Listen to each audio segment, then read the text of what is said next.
Chapter 733. It was already nighttime in Xia City. The lights of the tall buildings and all sorts of transportation vehicles filled the air, forming a barrier of light that blotted out the starry sky. It died, this seaside city that never slept. Octopus yawned and drove away from Shangding Building. The second he got into the car, he set the car to autopilot mode. His whole body was almost curled up in the driver's seat, his upper and lower eyelids fighting back and forth. After an afternoon of meetings, he was physically and mentally exhausted. The most tragic thing was that he still had to work the night shift tonight. I heard that Luo Nan would be able to quit school soon. I'm so envious. I'm so busy that I'm dizzy. Octopus suddenly shuddered. Although He Yuan would most likely inform Luo Nan of the conference spirit in time, this matter had arisen because of him. His good intentions had caused a disaster. Not only did he cause Luo Nan to lose a lot of money, his mood was also terrible. He couldn't just let it go. At the very least, his attitude had to be clear. He slapped his own face as he thought to this point. He forcefully pulled himself together and sent a communication request to Luo Nan. Nanster, where are you? Are you alright?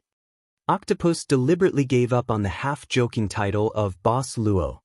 During the afternoon meeting, he directly faced the branch's big three.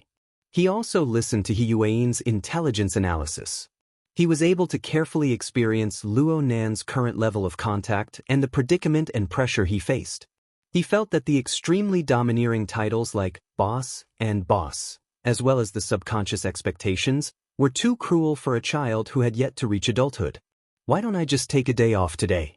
I'll go and apologize to him and try my best to comfort this young man's broken heart.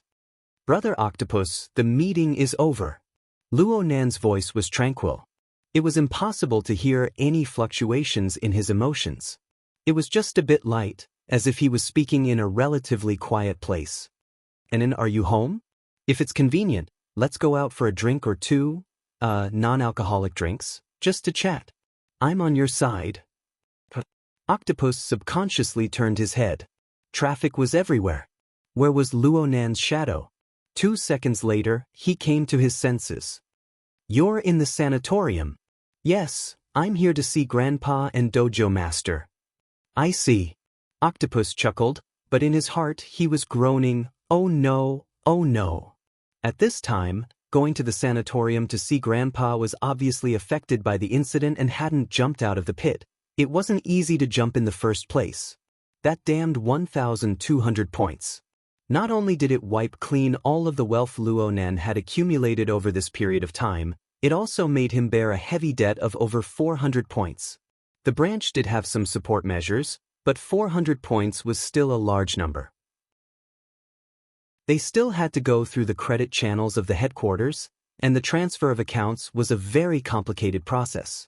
It would definitely affect them for a period of time. This was just a small matter. The most disgusting thing was the coordinates of the laboratory in the wilderness. According to the preliminary results of He Yuan's investigation, that bastard centaur really played around with this matter. Octopus thought a bit too much for a time. Luo Nan was a bit baffled. Bro, Octopus? Wait for me. I'll go back now. Around 8 or 9 o'clock in the evening, the peak hour had passed. Octopus drove the flying car to the maximum speed limit, which was about 40 minutes later. The sanatorium was already in sight. But along the way, he kept receiving calls. Just as he was about to enter the main door, Zhang Yingying called again. I heard that you pushed Boss Luo into a pit again? What do you mean, again? You're that again, okay? Let me think. Bamboo pole, crag burst, paper cut, Chi Nikuan? You're already in the 5th wave. Everyone's in the group. If there's anything, just ask them. Zhang Yingying snorted. It's better to do less things that directly annoy Boss Luo. He's certainly unhappy right now, and I'm stuck with negative energy. We won't infect each other. It's fine to just ask you, the main culprit. She had to touch a sore spot. Unfortunately, Octopus didn't say anything. He could only laugh dryly and forcefully open up a second battlefield. Oh my, you're really considerate. It's just that you're not too quick. Speaking of which, you've been yelling half a year ago. How come you haven't made any substantial progress? Get lost. I'm being serious. Everyone was old friends, so Octopus wanted to find a topic to relieve his stress. He found a place to park his car while chatting with Zhang Yinging. Nanster isn't a straight man of steel. He's a science monk. His eyes light up when he sees beautiful girls when he goes out to play. Normally, cat eyes, secretary he, and that beautiful senior of his often hang around him. I even thought that he was enlightened a long time ago. Otherwise, would I have lost my mind after that appraisal the day before yesterday? You're bored? Zhang Yinging's tone was extremely annoyed. She had lost her usual sharp tongue. I'm worried for you guys. You're a bit better off.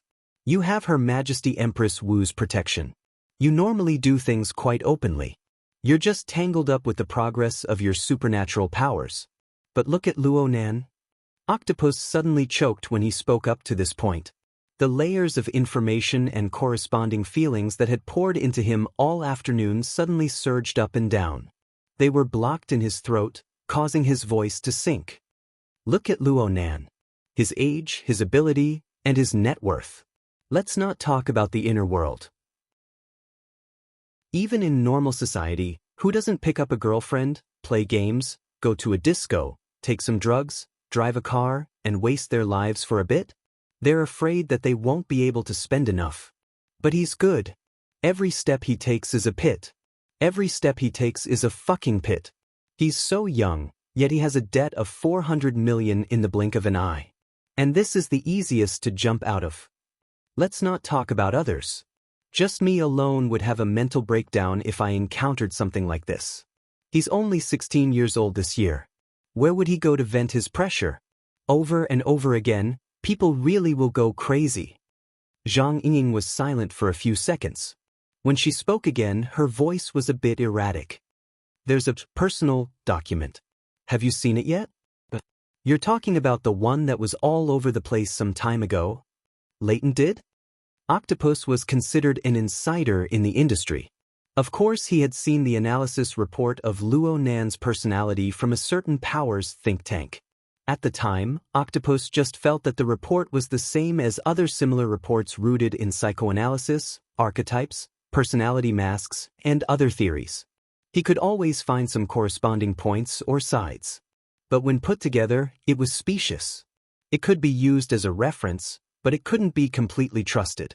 He persisted in this point of view until now.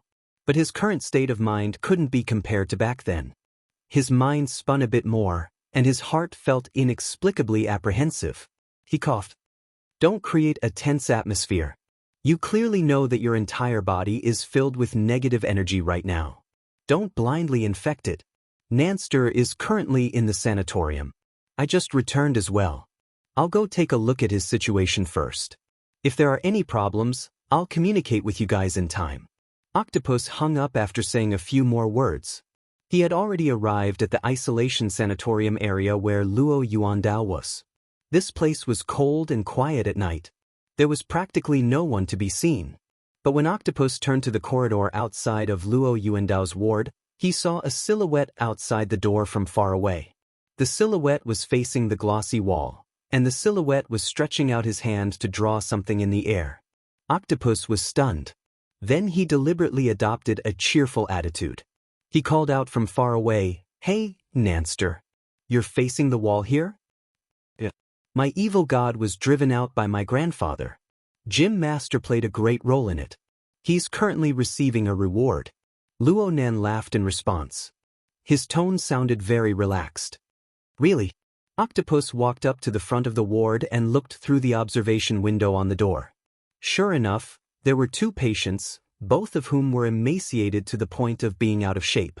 They sat facing each other. The older man was talking with spittle flying everywhere, and the younger middle-aged man was listening attentively. The scene was quite harmonious.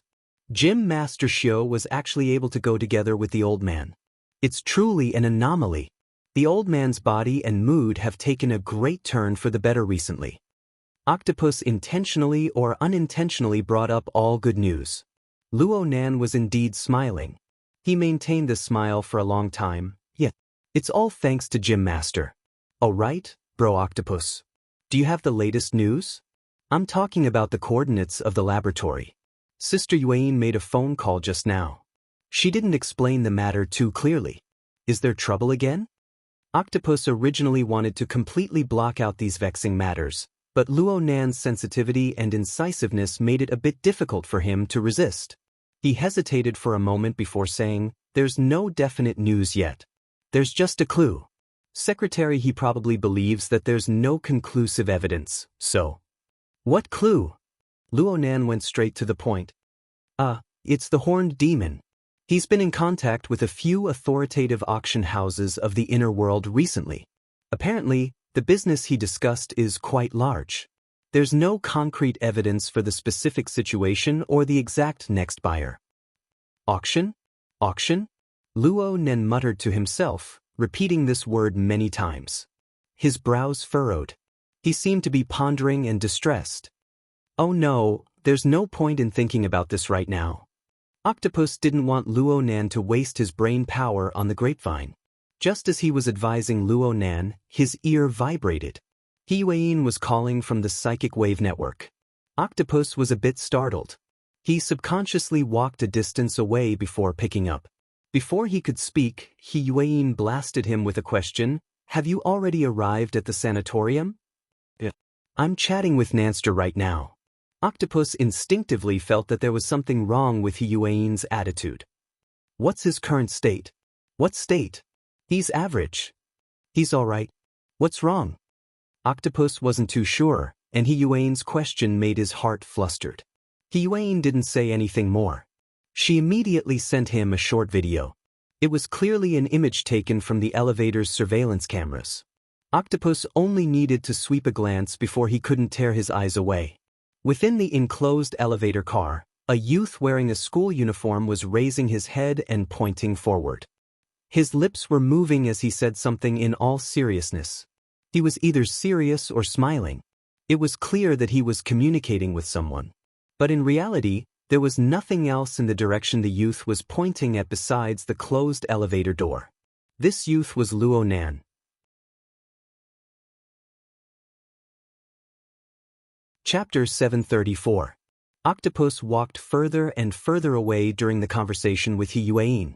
He had already arrived at the fire door in the middle of the corridor, covering half of his body. In this way, Luo Nan was more or less alone in the corridor of the inpatient department. It looked like the young man didn't care about the contents of Octopus's conversation. For him, the smooth wall in front of him seemed to be a unique pleasure. Octopus saw Luo Nan pointing at the wall in circles. It was as if there was a complicated drawing that needed him to identify and correct it. Yes, that was it. Luo Nan's fingertips weren't random. They were pointing and drawing in a specific area, seeming to be methodical. A smile appeared on his face as the pointing process progressed. It became more and more obvious, continuing to spread. It gave people the feeling that it was a carefree and refreshing feeling that came from the heart. It made people who saw it unable to refrain from laughing.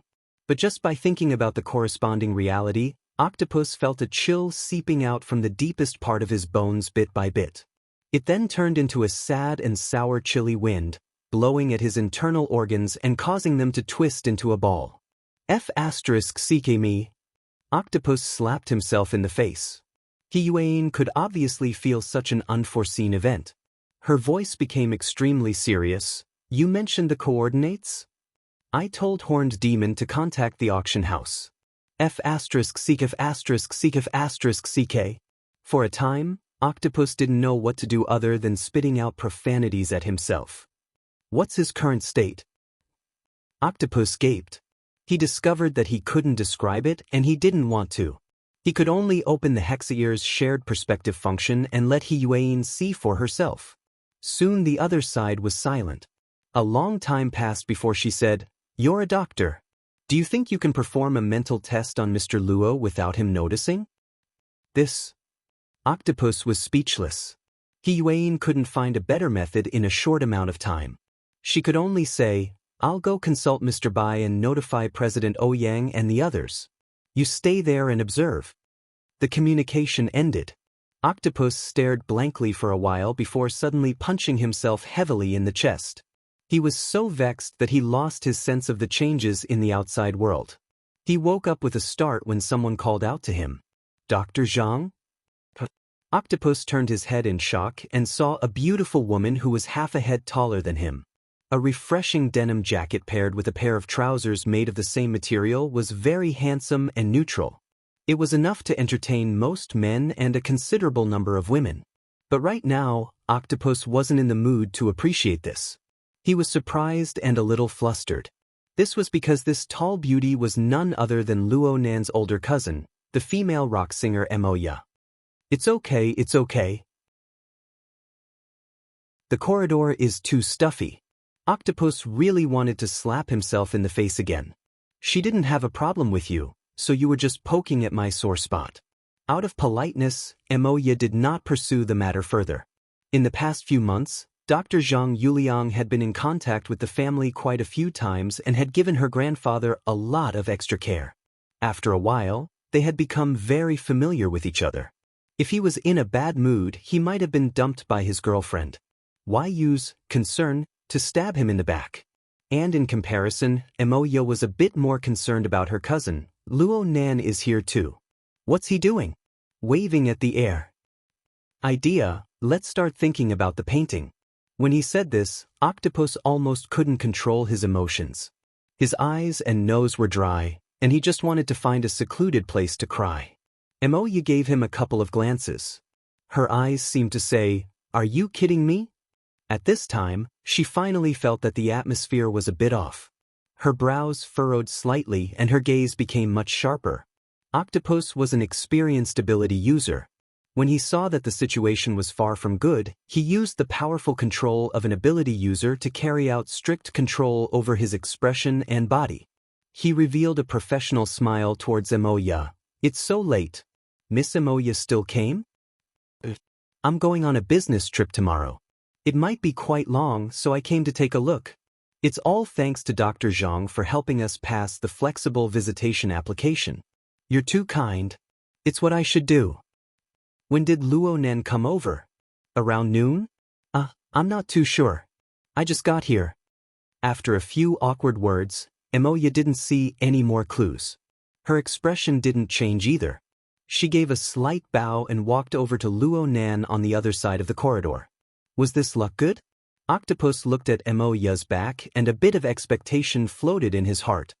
He extended his hand to take off the glasses on the bridge of his nose and pinched the space between his eyebrows. He just hoped that his family's intervention would allow Luo Nan to jump out of his terrible state in time. On the other side of the corridor, Luo Nan wasn't clear about Octopus's mental activity.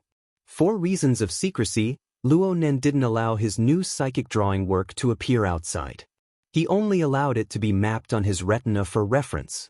The nature of the psychic drawing determined the richness and complexity of the imagery and information. Even though he had personally created it, he was always able to discover more details when he looked at it again. For example, on the silhouette of the giant wheel formed by Wu Jun's portrait and the perspective technique, there was a vague silhouette that appeared like fine gauze. It used to look like mist at night, but now it was clearly a fluttering cloak that shrouded every corner of the work. Was it the soul cape that I controlled?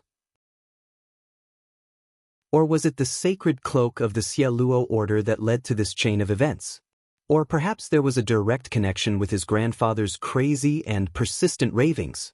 Luo Nan knew that there was an unreachable distance between him and the standard, successful people of society when it came to intelligence and calculation. But then again, the schemes of these successful people relied on nothing more than their enormous and complex network of power and influence.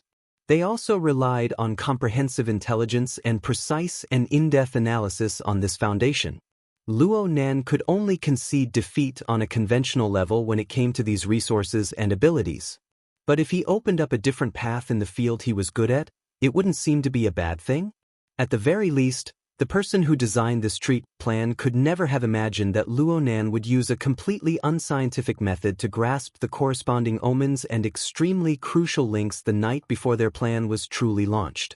The cape, Wu Jun, the horned demon, the coordinates of his grandfather's laboratory, the auction, and the information regarding maritime activities that Cat Eyes had obtained from the Wilden. It would require a lot of far-fetched imagination to link these elements together. But right now Luo Nen didn't need to imagine anything. Last night, he had already used an even more brilliant and mysterious method to perform an overall pre-reading. Right now he just needed to wait for time and the changes in the situation to catch up to the overly advanced pace of his psychic senses. Looking at the current stage, the opponent's every move was indeed on the predicted point. This sort of coincidence really made Luo Nan, a person with obsessive-compulsive disorder, feel completely satisfied. The sound of footsteps approached and Mo Ya's slightly raspy voice rang in his ear. "Congratulations. You've completely let go of yourself. I'm really sorry for missing the family meeting and not being the first to congratulate you." Luo Nan turned around and pursed his lips. "Even if you don't display the demeanor of an older sister as the eldest daughter of the Mo family, is it really good for you to not share the worries of your parents?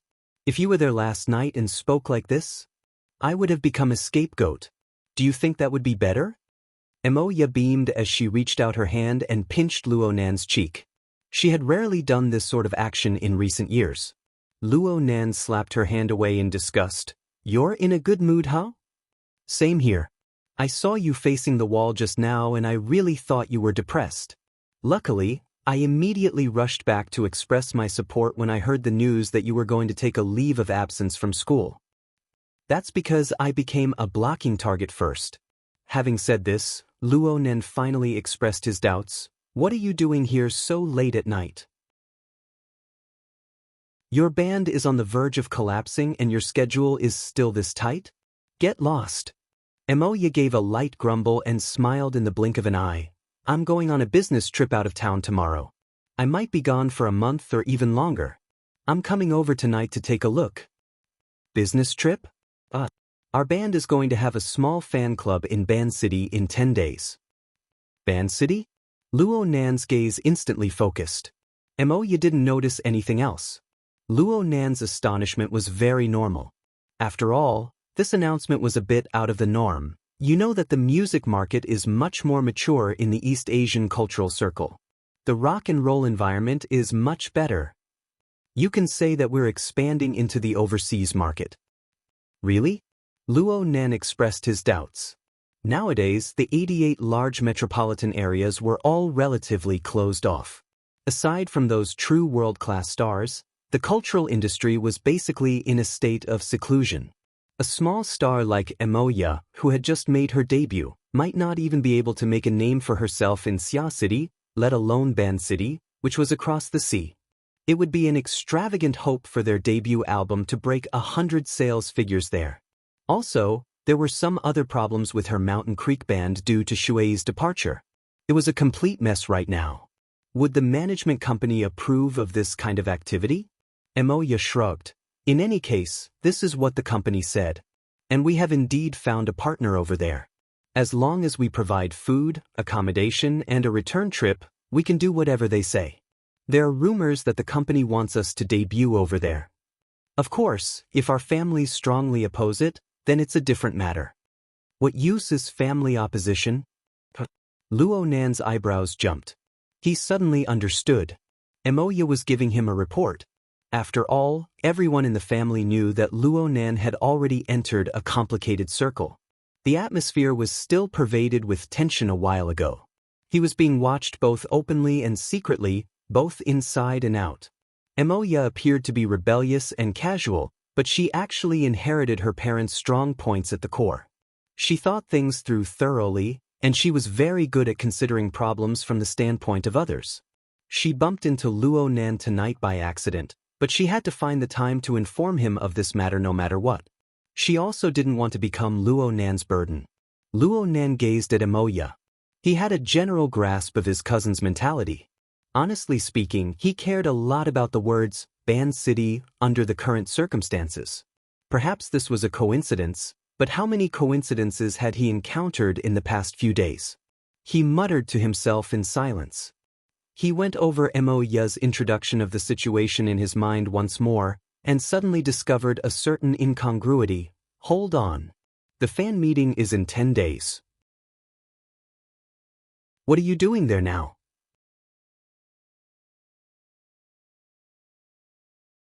Chapter 735. Luonen didn't reply to Emoya in time. He needed to deliver it properly. Emoya didn't care, at least on the surface. She first went to the ward to see her grandfather and took over from Xiao Shenyu. After receiving the reward, Xiao Shenyu slowly walked out of the room. Luonan was truly grateful to this teacher.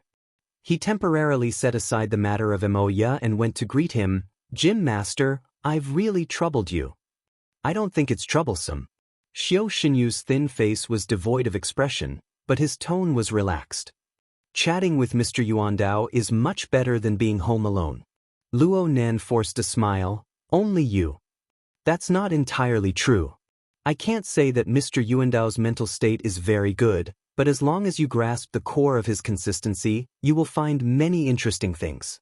There were a lot of things I had been thinking about, but I couldn't verify them. Even Mr. Yuandao didn't give a clear answer. It's good to be able to refer to it from a different angle." Xiao Shenyu's eyes moved slightly within his sunken eye sockets. He fixed his gaze on Luonan's face. "You two are very similar in this aspect." Luonan took it as a compliment for the time being. "Thank you, Gym Master." Octopus, who had caught up from behind, wailed in his heart. "Don't be like him anymore, or I'll really have to hit my head against the wall to atone for my sins." Octopus was afraid that Xiao Shenyu would encourage Luonan to run wildly down the wrong path, so he braced himself and interjected. "Gym Master Xiao came over this morning to accompany Mr. Luo. You have just recovered from a major illness. You can't be too exhausted." Luonan came to a realization. "That's right. The Gym Master needs to recuperate. I'll head back right away. It's just a few steps anyways." Xiao Shenyu readily accepted Xiao Shenyu's advice. Luonan and Octopus followed by his side, preparing to send him to the elevator. As they walked, Xiao Shenyu was still talking about Luo Yuandao. Perhaps it was because he had interacted too much today, but he made a rare judgment. "Unfortunately, you and Mr. Yuandao seem to have a conflict of logic. Mr. Yuandao is very sensitive and resistant to this, and refuses to communicate with you. Otherwise, you should be the one who understands him the most." Luonan believed it. "I also have this feeling. Let's observe more and see if we can find a good entry point." "Yes, I'll try drawing a portrait for Grandpa later." "Portrait? Is that what you psychics call it?" "Yeah, pretty much." Octopus thought to himself, "I've never heard of it." Xiao Shenyu was truly in a good mood. He spoke a lot more. "As long as there is a possibility of affecting reality, we can try. In this aspect, you spiritual people have an advantage over physical people. You can imagine it and we will verify it. Your assumptions can be overturned at any time, but the price we have to pay to verify them is much more tragic. So, I hope you can make more accurate judgments and designs. I'll be counting on you to help Shui Lei in the future." Luonan instinctively felt that the life experiences of the Gym Master should be hidden behind these words, not to mention that it involved Shui Lei. Luonan obviously wouldn't be slow. He responded very seriously, "Don't worry, Master." Xiao Shenyu nodded slightly and boarded the elevator. The closed metal door separated them from each other's line of sight, but Luonan suddenly thought that he could take a portrait of the Gym Master. He had always been curious as to how the dojo master ended up in such a state of being plagued by all kinds of illnesses with his martial arts cultivation. It was not until the night of New Year's Eve that they found out that it was a genetic problem. When the hospital basically ruled out congenital heredity, strong radiation, and other common factors, the situation became even more confusing. There were some things that were hard to ask, but it was fine to rely on his own observations. It was hard to say whether or not the psychic diagram could reach this step. But this method gave him a clear train of thought. It gave him the ability to grasp key elements. At the same time, it allowed him to examine his own chaotic consciousness. It would be better if he used it more often in the future. From his experiences in learning configuration, he could see that any ability required a large amount of concentration and continuous practice. He also needed precise reflection and feedback. He had the virtual brain system to support him in terms of configuration, so his progress was godly. The psychic diagram was also fine. He would look at the feedback in reality. If it was accurate, then it was accurate. If it wasn't, then it wasn't. If the facts were verified, then the follow-up steps of the treat-to-dinner plan would probably take several days. But if he just used the daily trifling matters around him to practice, he should be able to quickly receive feedback. Then he could layer upon layer, and the results would certainly be decent. Oh, Mr. Bai and the others had talked about some common practice techniques in the past, but there were some deviations from Luo Nan's reality. He needed to ponder over a practice plan that was more suitable for him.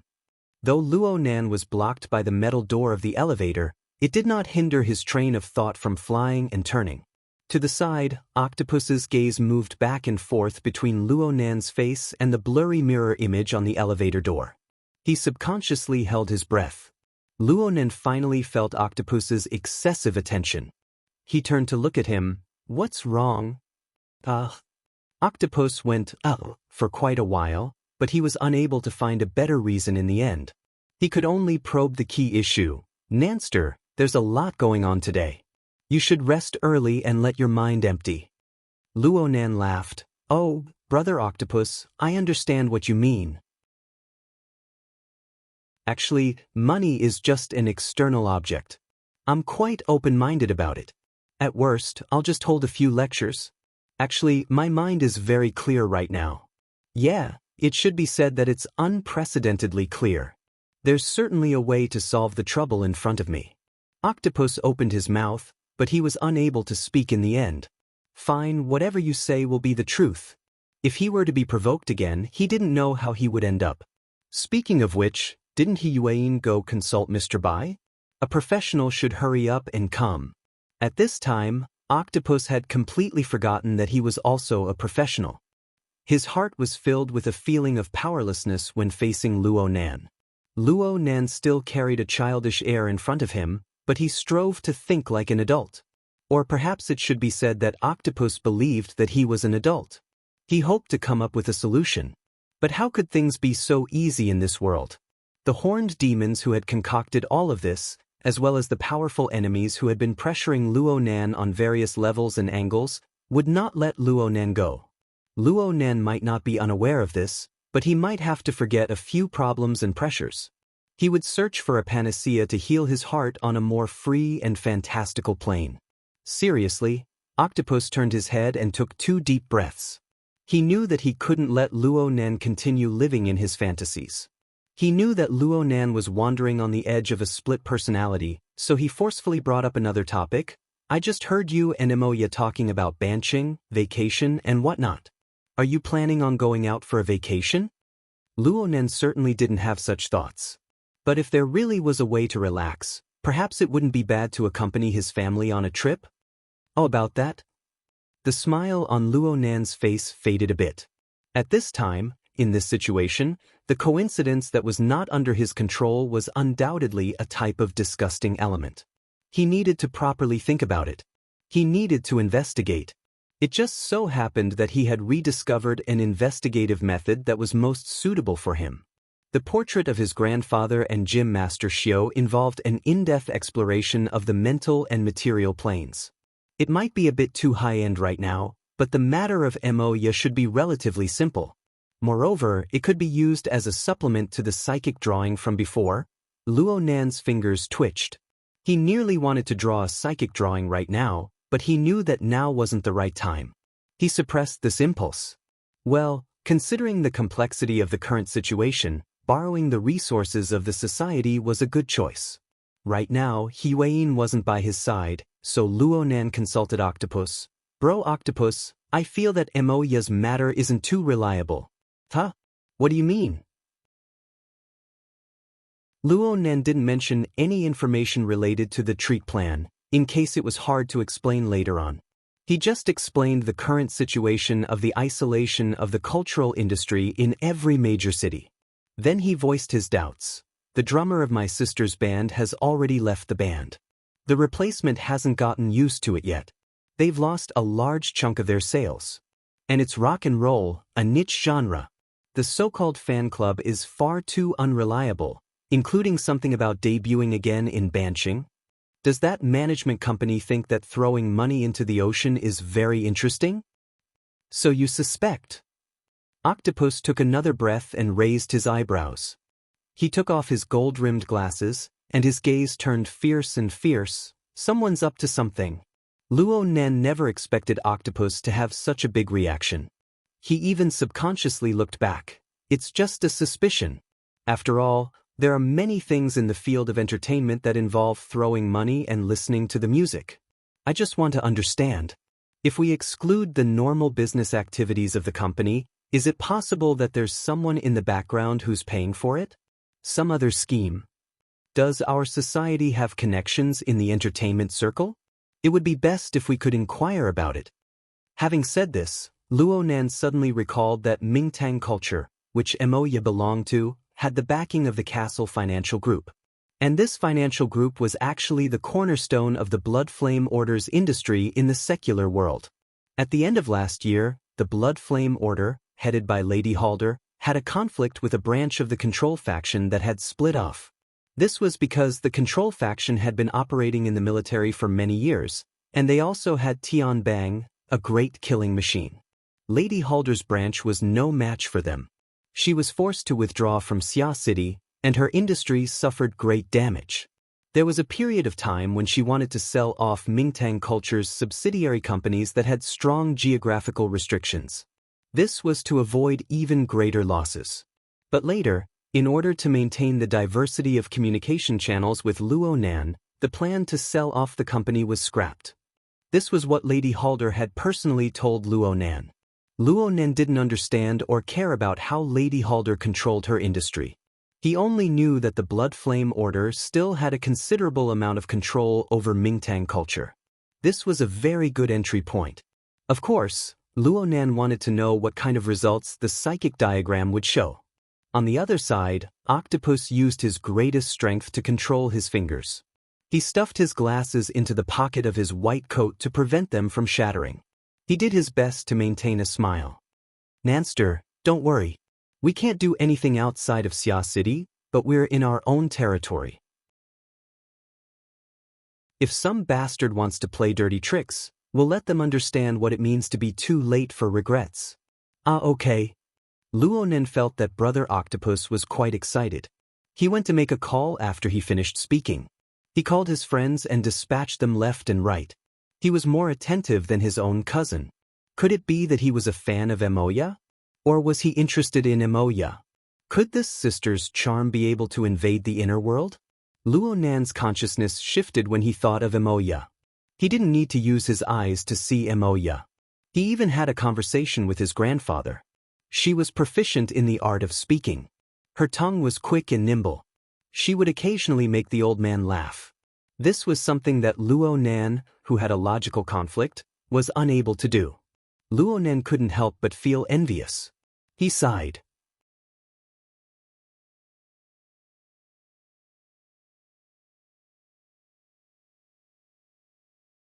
She'll be going to the pier in the morning.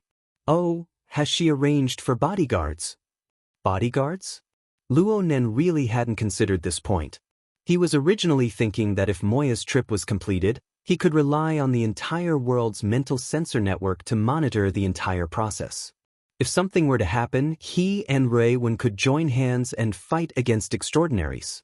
Moreover, Emoya was the only one allowed to go to Ban City. Why couldn't he go? Octopus still stood on the traditional line of thinking. He strongly recommended that Luo Nen hire bodyguards. For the sake of safety, sending professionals to protect is a very normal matter. Right now, the situation is unclear. Naturally, everything needs to be planned out. Plus, this way, it'll be suitable to express our attitude. Oh, it's just like in ancient times. Yelling a few times when there's nothing to do. Octopus choked. That's right. Professionally speaking, it's best for bodyguards to be a dual configuration of the physical and mental side. This way, both the meat shield and radar are present. Secretary He, Mr. Giant Arm, and Mr. Zhong Ji have plenty of candidates. If you feel that a male is inconvenient, there are also excellent female candidates. Cat eyes. Luo Nan blurted out. This time it was Octopus's turn to be stupefied. He didn't expect Luo Nan to pick people so quickly. But after some thought, he felt that it was extremely good. That's right. Cat Eyes is one of the best radars. She's also an insider. She can be of help. In this case, finding a meat shield will be fine. Luo Nan grunted twice, but he was thinking that if Cat Eyes went to Ban City, there would be many places that could help him cover up. It would be much more convenient for him to act there. Unfortunately, he couldn't find a second person like this in Xia City. Well, he couldn't find a second person with a similar abnormal relationship. Cat Eyes is such a lazy fellow. You'll need to personally tell her about this. Octopus's voice was a bit erratic. Luo Nan responded logically, "Oh, that's natural. Then let's count Cat Eyes as one. I'll go contact Secretary He and the others. I'll compile a list of names for you to decide by noon." "All right, 2 people is just a basic configuration. If you feel that it's not safe, then 3 to 5 people is normal. You don't need to worry about the expenses. We'll take care of everything. I'm hanging up now." Octopus was really full of energy. He went to do things in a hurry. Luo Nan sat on the edge of the bed and pondered a bit. He clearly organized the information he learned from Octopus. 10 seconds later, he let out a long breath. His mind relaxed, and the changes in the energies of all living beings within a 30-kilometer radius formed simple sketches. They appeared in his mind like an animation. His mind naturally focused on the family area. The sketches turned into clear and concrete images. He could see his uncle preparing breakfast in the kitchen. His aunt was in Moya's room, helping her pack her luggage while giving her orders. Moya was fed up from listening to them. She simply ran to the side to make a phone call. It was as if they were traveling companions. As for Mo Peng, he was awake, but he was curled up on his bed playing games. These scenes combined to form a familiar and tireless scene. Perhaps under his pen, in the unrestrained psychic map, this was nothing more than a simple silhouette symbol, but this symbol was engraved at the very core, intertwined with his life, and could not be separated. Naturally, he didn't allow any malicious intent to touch it. Luo Nan's gaze was deep and cold. He opened up the virtual work area and looked at the results of last night's labor. It was quite marvelous. He had clearly used Moya as a clue to trigger events, but Moya's shadow wasn't present in this picture. The elements that appeared included the silhouette of the city's steel jungle. There was also the shadow of a towering ancient tree. There was also a special silhouette that appeared twice, a luxurious cruise ship cruising on the ocean. All right, he could basically confirm it with this. The other side's treat plan was quite persistent. They wanted to get Luo Nan on board by every possible means. Speaking of which, this couldn't be considered a treat. Luo Nan was also picking at words last night, aside from drawing. He specifically went to look up the word guest. But the word that gave him the deepest impression wasn't the word guest itself. It was another word that had a similar meaning to this word, guest. Guest could be called together, but guest meant respect. Guest meant destination. The two were symmetrical. The guest was respected and the guest was humble. The guest was big and the guest was small. The one who formulated the treat plan certainly didn't treat Luo Nan as a VIP. Instead, he only treated Luo Nan as a forceful invitation to achieve a certain goal. In short, the other side lacked respect for Luo Nan. This didn't really matter, but if this disrespect was spread to Luo Nan's family and friends, then they could need as they pleased. Then it was no wonder that Luo Nan wanted to establish the proper respect. Luo Nan let out a long breath. He got up and got off the bed. He stood barefoot on the floor. His gaze passed through the window lattice and cast towards the bright eastern horizon. The mist that came from the ocean unfurled and changed under the illumination of the sun. It was suffused with multicolored light.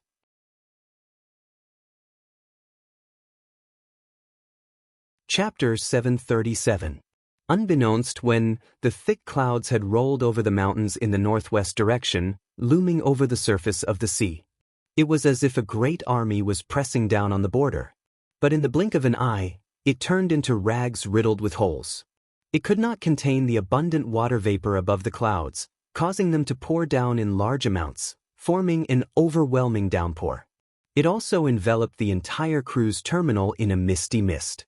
Luo Nan yawned. All right, the traditional event of waving goodbye is over. Emoya glared at him. It's not the first voyage. Where did all this nonsense come from? Both of them were right. Even though there was an enclosed viewing platform at the pier, no one on the cruise ship would be in the mood to perform a sailing ceremony in the pouring rain. It was 12:15 in the afternoon, and Emoya had spent a lot of time going through the formalities. At this time, she had just finished checking her luggage and was waiting to board the ship. Her pace suddenly slowed down. Since it was a working day, Luo Shuqing was the only one who came along, aside from Mrs. Luo Shuqing, who took a special leave of absence to accompany her. Furthermore, most of his attention was still focused on flipping through the bodyguard information uploaded by the Psychic Wave Network and making his final decision. Don't worry about the details.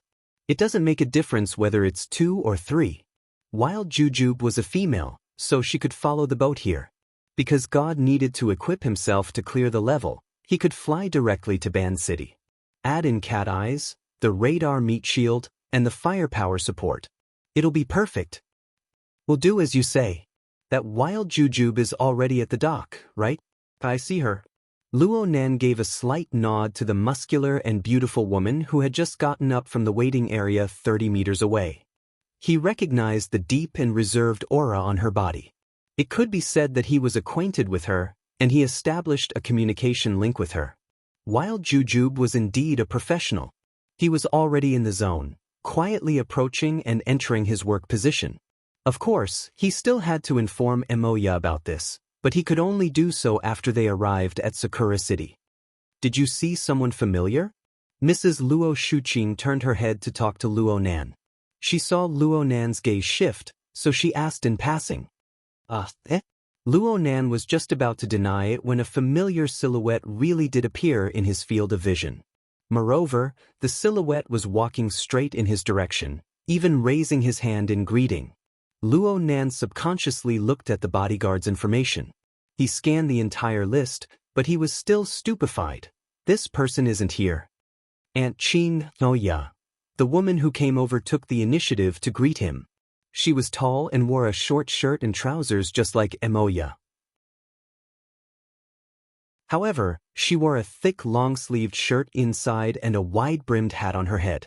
She looked like a veteran backpacker who could travel to the wilderness at any time. Before Luo Nan could respond, Luo Shuqing laughed to the side. Tang, you haven't been home much these past few years. That's right, Aunt Qing. It's because I'm running around with my teacher. This time, you guys have to take care of each other. Don't worry, Aunt Qing. Luo Nan made a deep self-reflection as he looked at the 3 people chatting and laughing. Was I too much of a homebody these past few years? But right now, the more crucial question was, when did Tang Yi and Peony, his former mission partners, return from Spring City? Why did he suddenly appear at the pier of the cruise ship? Moreover, he seemed to be very familiar with Emoya and Luo Shuqing. Let me go through the details. Luo Nan vaguely found a few verifiable clues from the disorderly events, but before he had time to organize them, the bodyguard Wild Jujube had already reported in a low voice. Mr. Luo, this person is Miss Emoya's roommate on the ship. He has already passed the risk assessment. Is there a problem? There might not be a problem, but even the society had overlooked an insider under their noses. Her Majesty Empress Wu's capable right-hand man really wasn't easy to deal with. It's nothing. He's an acquaintance. Luo Nan decided to go back and communicate with Her Majesty Empress Wu. Right now, it was more urgent to communicate with Tang Yi herself. He took a deep breath and cast his gaze, drawing Tang Yi's attention. President Tang, there's something I want to consult you about. Mrs. Luo Shuqing was very surprised. Little Nan and Tang Yi know each other? Luo Nan grinned. Yeah. She's his direct superior. Tang Yi smiled. Luo Nan joined the Mystic Arts Research Society at school. I'm an old member there. Due to some personnel changes recently, I temporarily took over the position of president. Of course, it's just in name. Oh, that's quite a coincidence. It's all thanks to this. There's something I want to consult President Tang about. Just call me Big Sister. You don't need to be an outsider. Tang Yi smiled as she took advantage of Luo Nan, but she cooperated with him and walked to the side.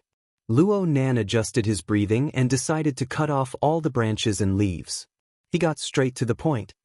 Well, let's talk about complicated relationships later. Let me confirm something first. Peony, you don't have any missions on hand, right? I've been on a business trip in Spring City for half a year. Whether it's my instructor or my boss, it's reasonable for them to give me some time off. Luo Nan stared at her. It's fine as long as you're not on a business trip. No matter what, we're partners. You and my sister are best friends, so there are some things I don't need to say. Relax. If there really is a mission, I won't let Moya get caught up in this maelstrom. But I heard that you've been plagued with troubles recently. You're in debt, and you've implicated Moya. You're still under pressure right now. What? You're not happy to have a free bodyguard delivered to your doorstep? The news spread that fast. Of course. Zhang Yingying ran to the big boss's office. She wanted to pay for the matter with the horned demon, but she was thrown out. Huh? I'm just joking. Don't feel burdened. Tang Yi revealed a mysterious smile. Then she changed the topic. But there's one more thing. Shouldn't you think about it carefully? What is it? Right now the word in the society is that you're going to take a break from school soon, right? That's right. In theory, a suspended member doesn't have the qualifications to occupy the society's public assets. Right now, there are quite a few people who are itching for a fight over your laboratory on the 3rd floor beneath Gear on the North Bank. They want to seize the opportunity to take it back. Hey, I've had a lot of worries lately. Partner, can't you share some of my worries? I said it before. I'm just a nominal president. I'm able to get to this position because I'm quite qualified. Also, I hold shares of the LCRF. Hold on. Why is it the LCRF? The LCRF was the Life Cycle Research Fund. From Luo Nan's understanding, it was basically an amalgamation of the interests of various large capitals, military, and political powers. To put it in a harsher way, it was built upon the delusion of a group of old men intent on living forever. Why was Her Majesty Empress Wu getting involved? It's because the big boss has a stake there. In order to show respect, they basically seek the boss' opinion on every investment in Xia City and give him a seat on the board of directors. You can go ask Yingying. She's a board member of many companies, even though she practically never goes there. It's that cool? This is respect. Let's not talk about the 3 giants of Xia City. Old man Yu aside, President Ouyang has a large number of technology companies fighting to give him shares. Otherwise, where would the expenses of researching the psychic wave network come from? If he wanted to update his equipment right now, all he needed to do was leak the news and everyone, including Quantum Corporation, would come crying and shouting for supplies. Do you believe it? I believe it. You're quite respected right now. Big Sis has bodyguards when she goes out. She even comes up to help for free. These are extraordinary times. Luo Nan's lips twitched. He didn't believe this to be a good thing. And the respect he hoped for wasn't limited to just this. Enemies like President Ouyang and Her Majesty Empress Wu would come rushing to express their goodwill. Admittedly, this was because of the unscrupulous nature of capital. But weren't Luo Nan's greatest opponents also unscrupulous fellows? You're looking forward to it. But Luo Nan responded straightforwardly, I don't know when I'll be like Her Majesty Empress Wu and President Ouyang. Luo Nan was currently experimenting in this area. He didn't know what kind of results his design would have in the end. Perhaps true respect would only come after he became an extraordinary? It was useless to think about these things. He just needed to do it bit by bit. At this time, his aunt called out from afar, What are you guys chatting about for so long? Don't delay Sister Tang Yi and the others from boarding the ship. It's just some club matters. Don't you want to take a break from school? Luo Nan quickly gave Tang Yi a meaningful glance, but he was too busy giving her a meaningful glance. He spoke too quickly and touched upon Mrs. Luo Shuqing's reverse scale. He received a death glare and choked for a moment. It took him great effort to continue. I won't be using that laboratory much in the future, so I need to reorganize it. I need to divide it into areas for the club to take over. A lot of the equipment is sponsored by the school and investors. There are also some raw materials and the like. There are a lot of accounts that need to be dealt with just the handover. It's impossible to finish it in a day or two. In the end, Mrs. Luo Shuqing favored her nephew the most. From her perspective, it didn't matter how mischievous Luo Nan was in his studies or how dangerous the circle he entered was. Luo Nan's painstaking effort was the reason why the laboratory was able to attract so many investments. It would be too much of a pity if it were to be disturbed. She immediately opened her mouth to help. Tang, regarding the matter of the laboratory, can you be a bit more flexible in terms of time? It's not that easy to handle the procedures for taking a break from school. Tang smiled. She didn't even glance at Luo Nan. She found the feeling of being a partner. Don't worry, Aunt Qing. I still have a bit of influence in the club. Luo Nan isn't an outsider. I'll do my best to relax my time. Actually, the time I've been away on vacation is pretty good. It'll take half a month to go back and forth. I'll mention it to the club right now. Luo Nan just needs to bury himself in organizing. Even if the club has objections, they'll have to wait for me to return. When the time comes, I might be able to buy a bit of time. What do you think? Luo Nan gave Tang Yi a big thumbs up in his mind. She really deserved to be called the best partner. These few short sentences had bought him a lot of free time. Luo Nan immediately straightened his body and spoke in a loud voice. There's no need for Sister Tang Yi to make things difficult for me. I'll make the best use of my time to sort things out. I'll strive to finish everything before you return. So he had to eat and live in the laboratory. Occasionally, he would have to go out and negotiate with people. In this case, he would show his face once every 3 to 5 days and disappear for the rest of the time. Wasn't that very normal? Right now, the biggest problem had been solved. Emoya cast her gaze over to Luo Nan and Tang Yi's face. She was quite amused. Luo Nan curled his lips. You've gone through so much trouble. What are you probing for? Emoya glared back at him. She actually blinked and lowered her head to look at her watch. It's almost 1 o'clock. We've requested to board the ship an hour earlier. If you keep being long-winded, we'll probably have to jump onto the ship. Luo Shuqing glared back at her, but she turned to reveal a smile at Tang. Luo Shuqing could see that her impression of Tang Yi was quite good. Of course, there was also the factor of Luo Nan. Tang Yi, since you're going to travel, you should properly relax. Take care of each other with Emoya. When you come back, come to our house more often to play. Okay, Aunt Qing. I'll urge Emoya to report that she's safe and sound every day. Tang Yi responded calmly. She nodded her head in farewell. Then, Aunt Qing, Junior Luo, I'll see you later. The two great beauties, both over 180 centimeters in height, didn't say anything more. They turned around and walked toward the boarding gate. Their tall and slender figures were simply like models walking the streets. They even talked about some topic in the middle of the conversation. Luo Nan could see them look at each other and laugh loudly. They were both candid and lively. It was indeed pleasing to the eye, causing the surrounding men to frequently turn their heads. Luo Nan scratched his head. He felt a bit baffled, but he quickly shifted his attention. His gaze swept past Wild Jujube, who was following behind Emoya. It also passed through the transparent walls of the boarding hall and the misty rain. It swept past Cat Eyes, who had already boarded the ship on the 5th deck. Luo Nan's mental sensing network confirmed that there were no suspicious characters among the 5,000 to 6,000 people on the entire cruise ship. He could relax for the time being. At the very least, he could wholeheartedly do his own things during these 5 days on the sea. He could also make preparations for the more troublesome situation that would follow. There was a time difference of an hour. Night had already fallen in Ban City.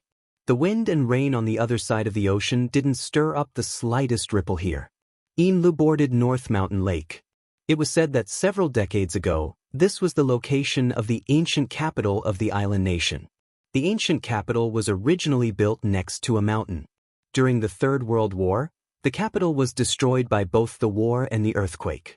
More than half of it was submerged by the silt of the lake water that gushed out from the deep mountains 100 kilometers away. Then the seawater flowed back, forming a brand new swamp zone that spanned an area of several hundred square kilometers. Thus, the blue sea turned into mulberry fields.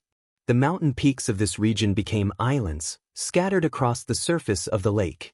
It was said that when the weather was good, one could overlook the lake from the island. One could even see the ruins of the lake's bottom.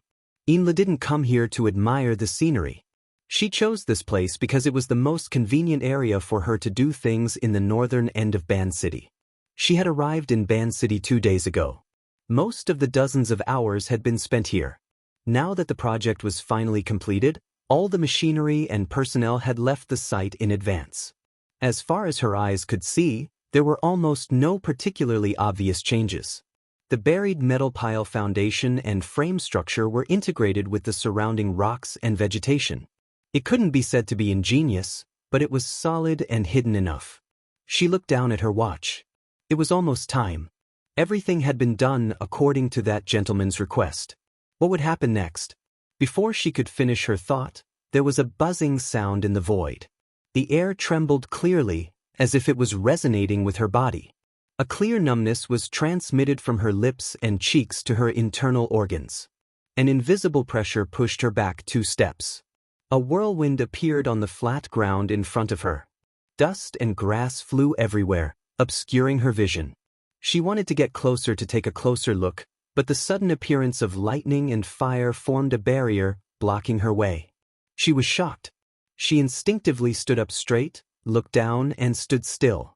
All the strange sounds and phenomena ended after 10 seconds. What replaced them was the clear sound of breathing. Inla was stunned. She couldn't help but look up. She saw a 16 or 17-year-old youth dressed in casual clothes. He looked like a tourist who had come to play. He looked all around, curiously sizing up the rippling surface of the water. So this is Ban City? Inla recognized this person. He looked almost the same as when they first met half a year ago. However, Inla had long since lost the mentality she had at Frost River reality. She only bowed deeply to the youth in front of her.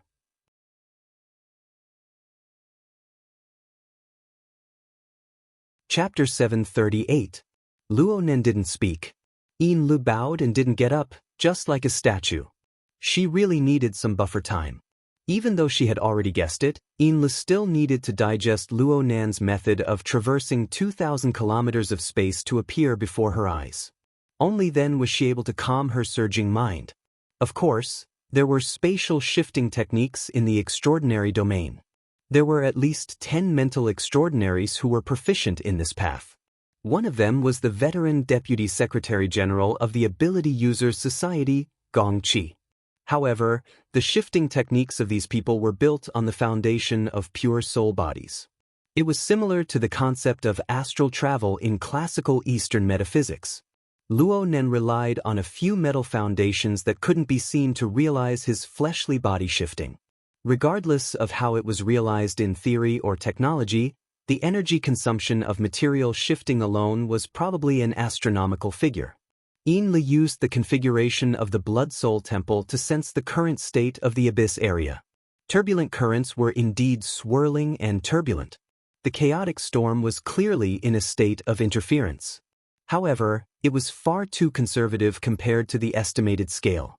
The easiest logic to understand was that the same effect consumed less energy, the higher the technique. This sort of supernatural method was not as straightforward as the tyrannical storm, but the more she thought about it, the more inconceivable it became. How could Luonen, who could wander tens of thousands of kilometers at will and easily shift his fleshly body, be summarized by the title of genius theorist of the mental side? It must be known that omnipotence was omnipotence in a certain sense. Inla didn't expect that she would think so much during the time she was bowing. Luonen didn't pay attention to her at all. She raised her head in astonishment and saw Luonen operate with his fingers. He had just finished sketching in the air when he turned to smile at her. Wait a bit. Ripples rippled through the air as soon as he finished speaking. A metal chest half the height of a person bounced out from the depths of the dark night and fell with a whoosh. Luonen's soul strength interfered slightly, allowing this big fellow to land steadily on the grassy gravel-covered ground. Inside the chest was a custom-made exoskeleton equipment. It was Luo Nan's next practice tool. Exoskeleton equipment was expensive, and Luo Nan was currently deep in debt. He had to be careful no matter what. Lu was already numb to Luo Nan's endless methods. She was too lazy to think about the technology and ability support behind this. She just did her duty and walked forward quickly, preparing to take over. Luo Nan shook his head. "I'll just hold it." He still looked like a thin and weak youth, and his combat skills were trash in the eyes of professionals like Jim Mastershio and Shuele. However, after a long period of mutual interference and tempering of the God Wheel and Body Wheel, there were even more qualitative changes after the awakening. In terms of physique, it was definitely at the inhuman level. The 200-kilogram metal box was easy to carry with one hand. Compared to who would carry the box, he was more concerned about the follow-up arrangements. "This is a deserted island, right? Where are we going next? There's a boat on the shore on the right." Sir, aren't you going to deal with it?" Lu was a bit surprised to see Luo Nan leave with the box. Luo Nan was even more baffled. "Handle what?" "This is a framework that can be used for spatial jumps. It's not like there's no one around. Just now, when you came over, there was quite a commotion in the abyss area. If someone followed you here and discovered the setup here, took it away or destroyed it..." Luo Nan blinked his eyes. "Does it take a lot of effort for you to buy these things?" "No, it's very simple to order, and there are backups." "Then just leave it here. The materials aren't as expensive as labor." Luo Nan explained a few things in passing. "You said that this is just a framework. It's nothing more than a temporary airdrop station. It's not a permanent building. The truly useful configuration requires the turbulent interference of the abyss area to be temporarily constructed. The rest of the stuff can be messed around with however you want." Strength was the capital to be willful. Lu was a bit emotional. She could tell that Luo Nan didn't want to waste energy on this sort of thing, so she didn't say anything more. Then she clasped her hands around her abdomen, bowed once more, and invited Luo Nan to head to the shore of the island to board the boat.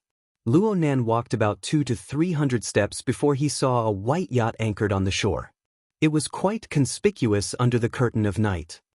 "According to your instructions, we need to maneuver around North Mountain Lake. The corresponding residence is a bit hard to grasp.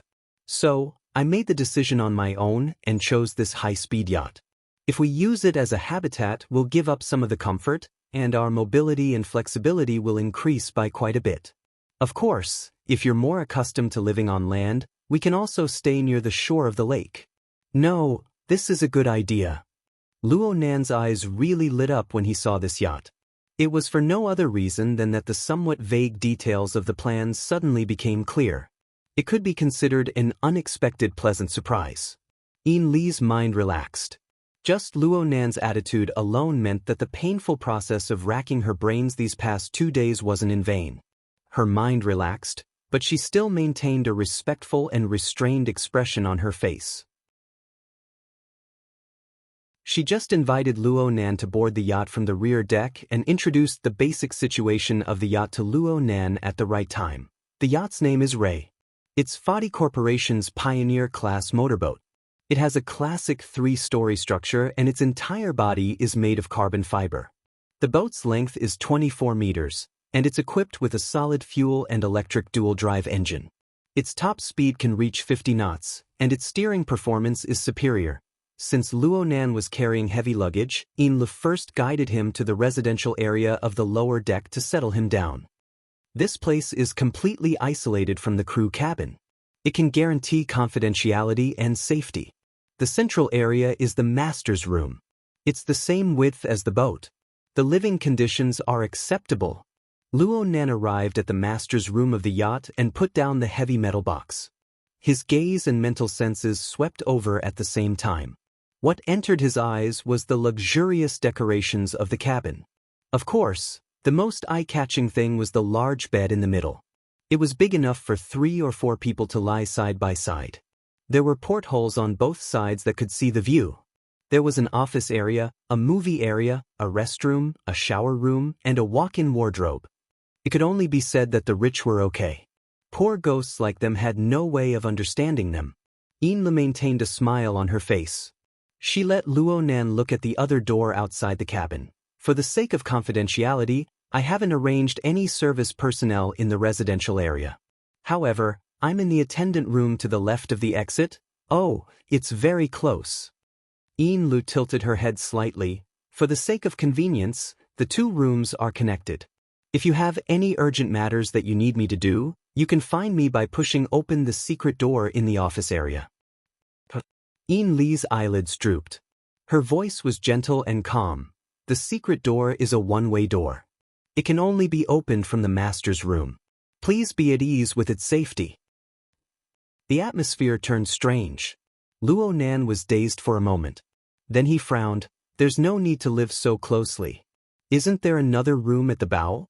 I think it's quite spacious. Enli's eyebrows were still drooped. That's a VIP room. Mr. Luo, don't you have your cousin in Ban City? If the situation changes, we might need to move her over here.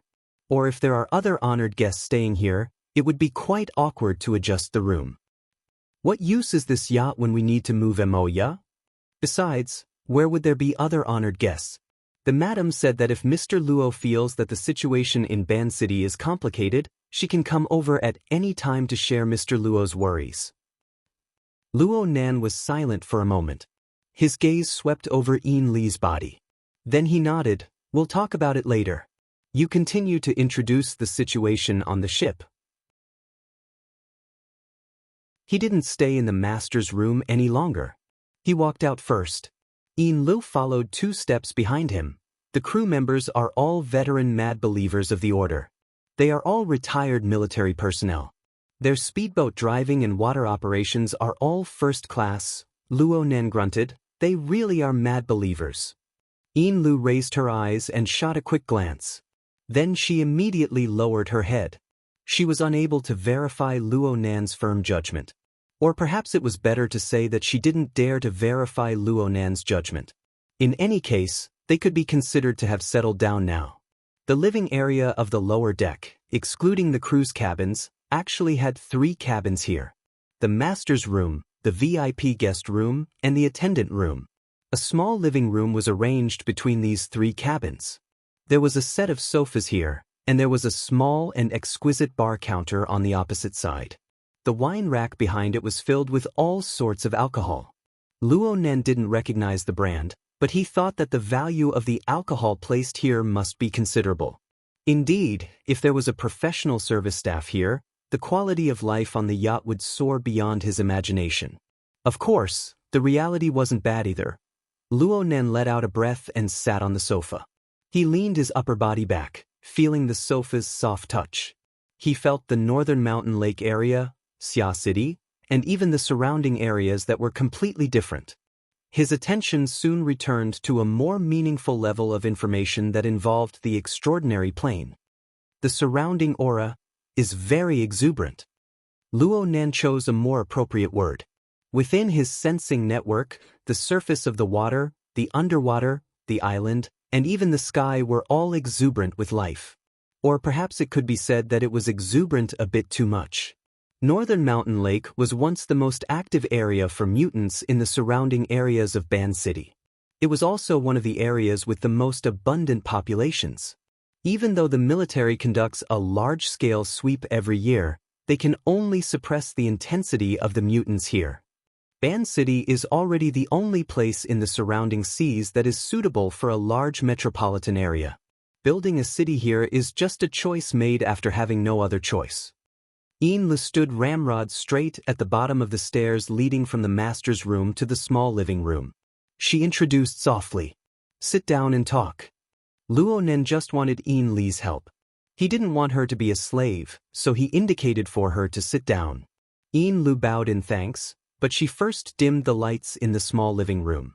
She opened up the virtual work area and projected the relevant information. Only then did she lightly lift the hem of her windbreaker and sit on the edge of the sofa. Luo Nan's gaze followed Enli's movements by some strange coincidence. He watched as her stocking-wrapped long legs neatly drew together and then slanted outwards. They contrasted with the ankle-high heels of her ankle boots, revealing a particularly slender and perfectly round line. They emitted a faint blue light under the illumination of the luster. So it was blue. Luo Nan's mind leaped with thoughts that had nothing to do with the established goal. His eyelids also jumped. It was as if Yin Lu was completely unaware of it. She just adjusted the information in the projection area and explained, "I have previously reported to you about the matter of searching for the target. Right now, we have already locked onto 2 areas surrounding Northern Mountain Lake."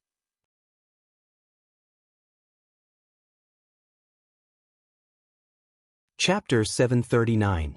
It was his first time on a luxurious yacht like the Ray. It would be too pretentious of him not to go to the top deck to enjoy the breeze and experience the feeling of steering the boat, riding the wind and breaking the waves. Luo Nan wasn't a pretentious person, so he agreed to Yin Li's casual suggestion after locking onto their next destination. Thus, the 2 of them were now on the top deck. The constant temperature system in the room was replaced by the cool and refreshing night wind. Between the spacious water and sky, one's mood would always be a bit different than in a secret room.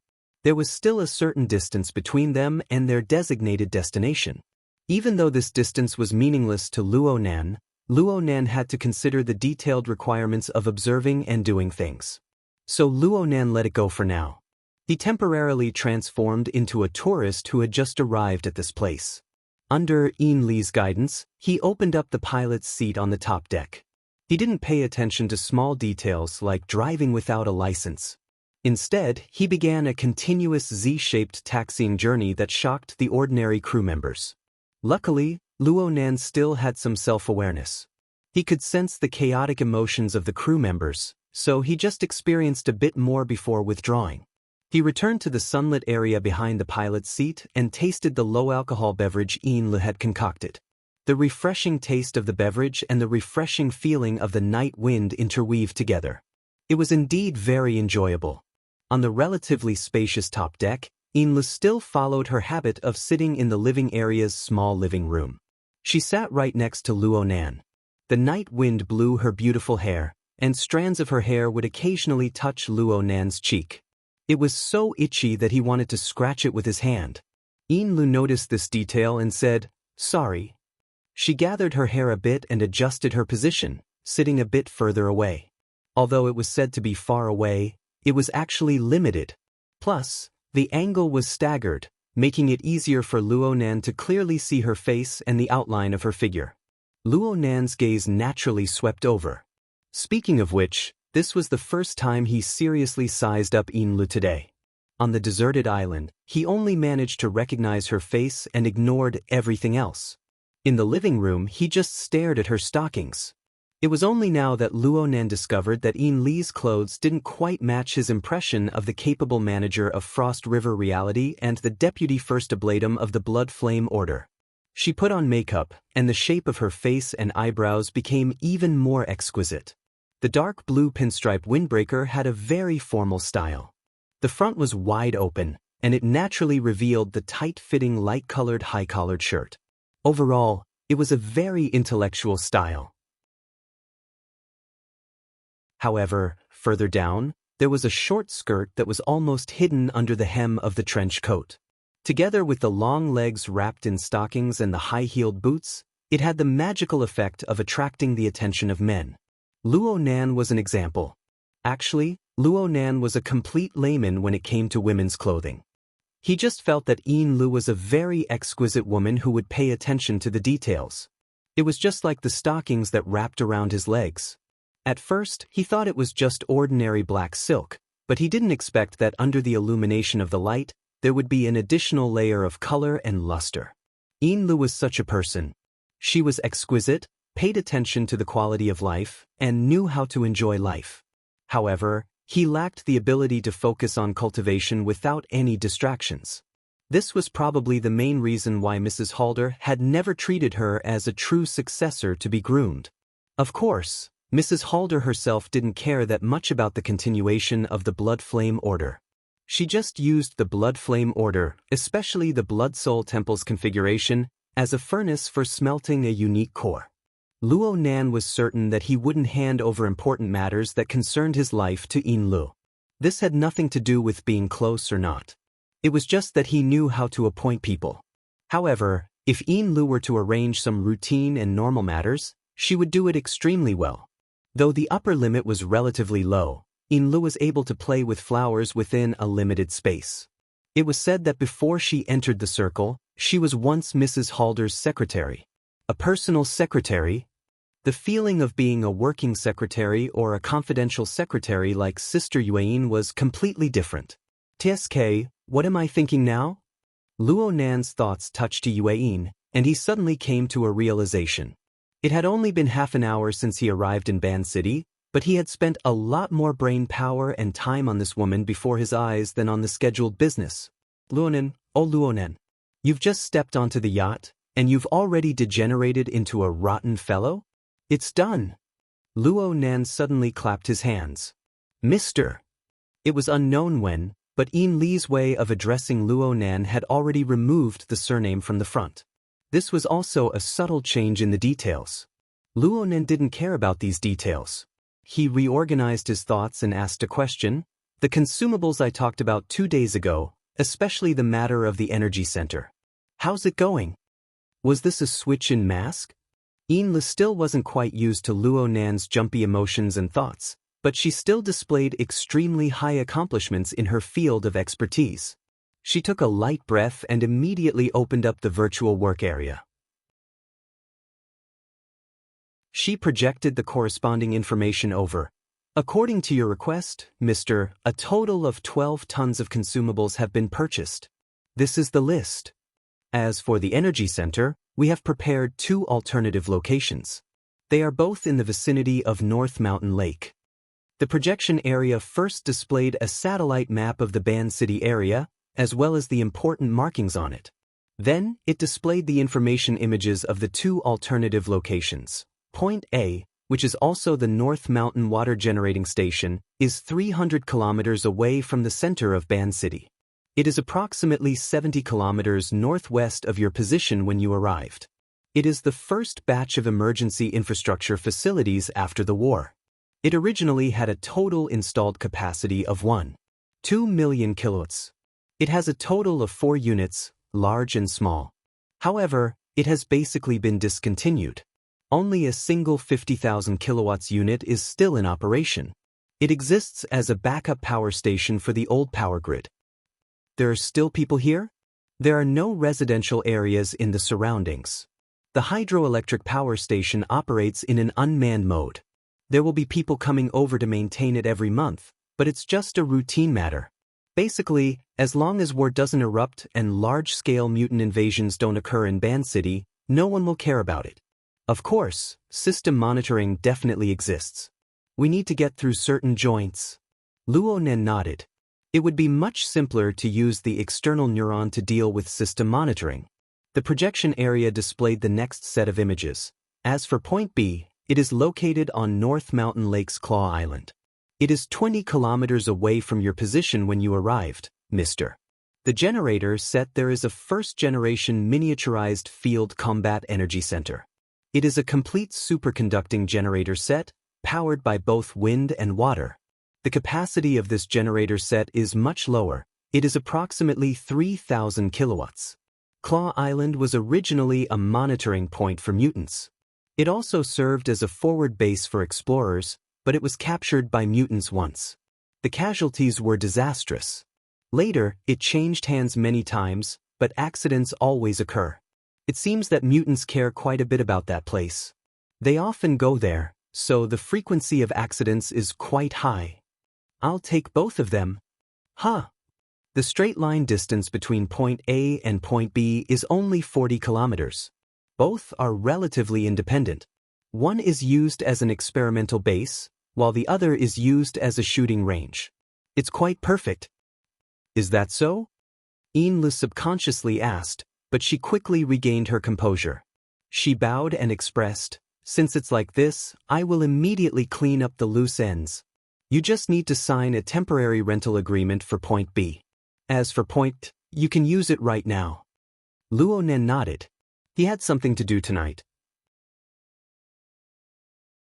He spoke again. There are also consumables. First, transport half of each to point A and some to point B. There's no need for too much. Just 1/10 will do. Inlu recorded at the same time. She knew how to check and fill in the gaps. Do we need to put some on the yacht as well?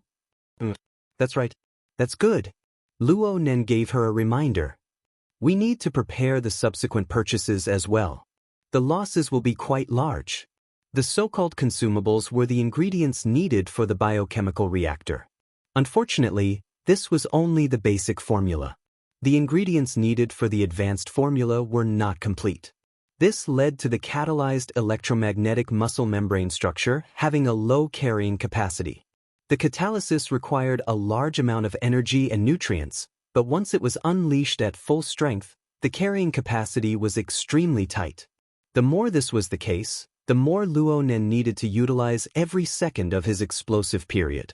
Only then could he increase his chances of assassinating Gong Qi.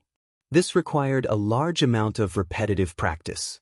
According to his experience in Spring City, it required a large amount of electricity, high amounts of nutrients, and consumable base materials. It was easy to imagine that this was a giant beast that ate money. The pressure on logistics was far too great. This kind of practice could only be carried out in the metropolis and its surrounding areas. He would be the center of everyone's attention if he was in Xia City. He was far too eye-catching. Spring City was like a bird startled by the mere twang of a bough. D City's situation was complicated. Because of the so-called new plane, extraordinaries would pass through from time to time. In other words, Luo Nen could still give it a try in Ban City. Luo Nen wasn't picky about Yin Li's methods. He wasn't stingy with his praise. You've done quite well. Mister, you flatter me. Yin Lu bowed in greeting. She still maintained a cautious and restrained attitude. However, this restraint was built on a complex psychological foundation. It was like her exquisite makeup. Even though her foundation was excellent, it was unknown how much effort she had put in to achieve this level of beauty without batting an eyelid. It was precisely because it was complex that it brought about more real-time changes. It gave people the interest and pleasure to explore. Fuck, I'm thinking too much again. Luo Nen took a deep breath. He prepared to use the induction network to investigate the situation of the two bases. Yin Lu suddenly stood up at this time. The lower hem of her windbreaker covered more of the lines of her legs, but it seemed to expose more as it fluttered in the wind. Luo Nan, who was still sitting in his original position, subconsciously made a comparison. His consciousness shifted, and the voice beside his ear became a bit fuzzy. This lasted until Yin Lu spoke a second time. Mister? Yes. Up ahead is the Zhujiawei Gate. Only now did Luo Nan completely wake up. He stood up as well and stood by Yin Li's side. He looked down from high above, past the heavy mist, and looked toward the edge of the lake several kilometers away.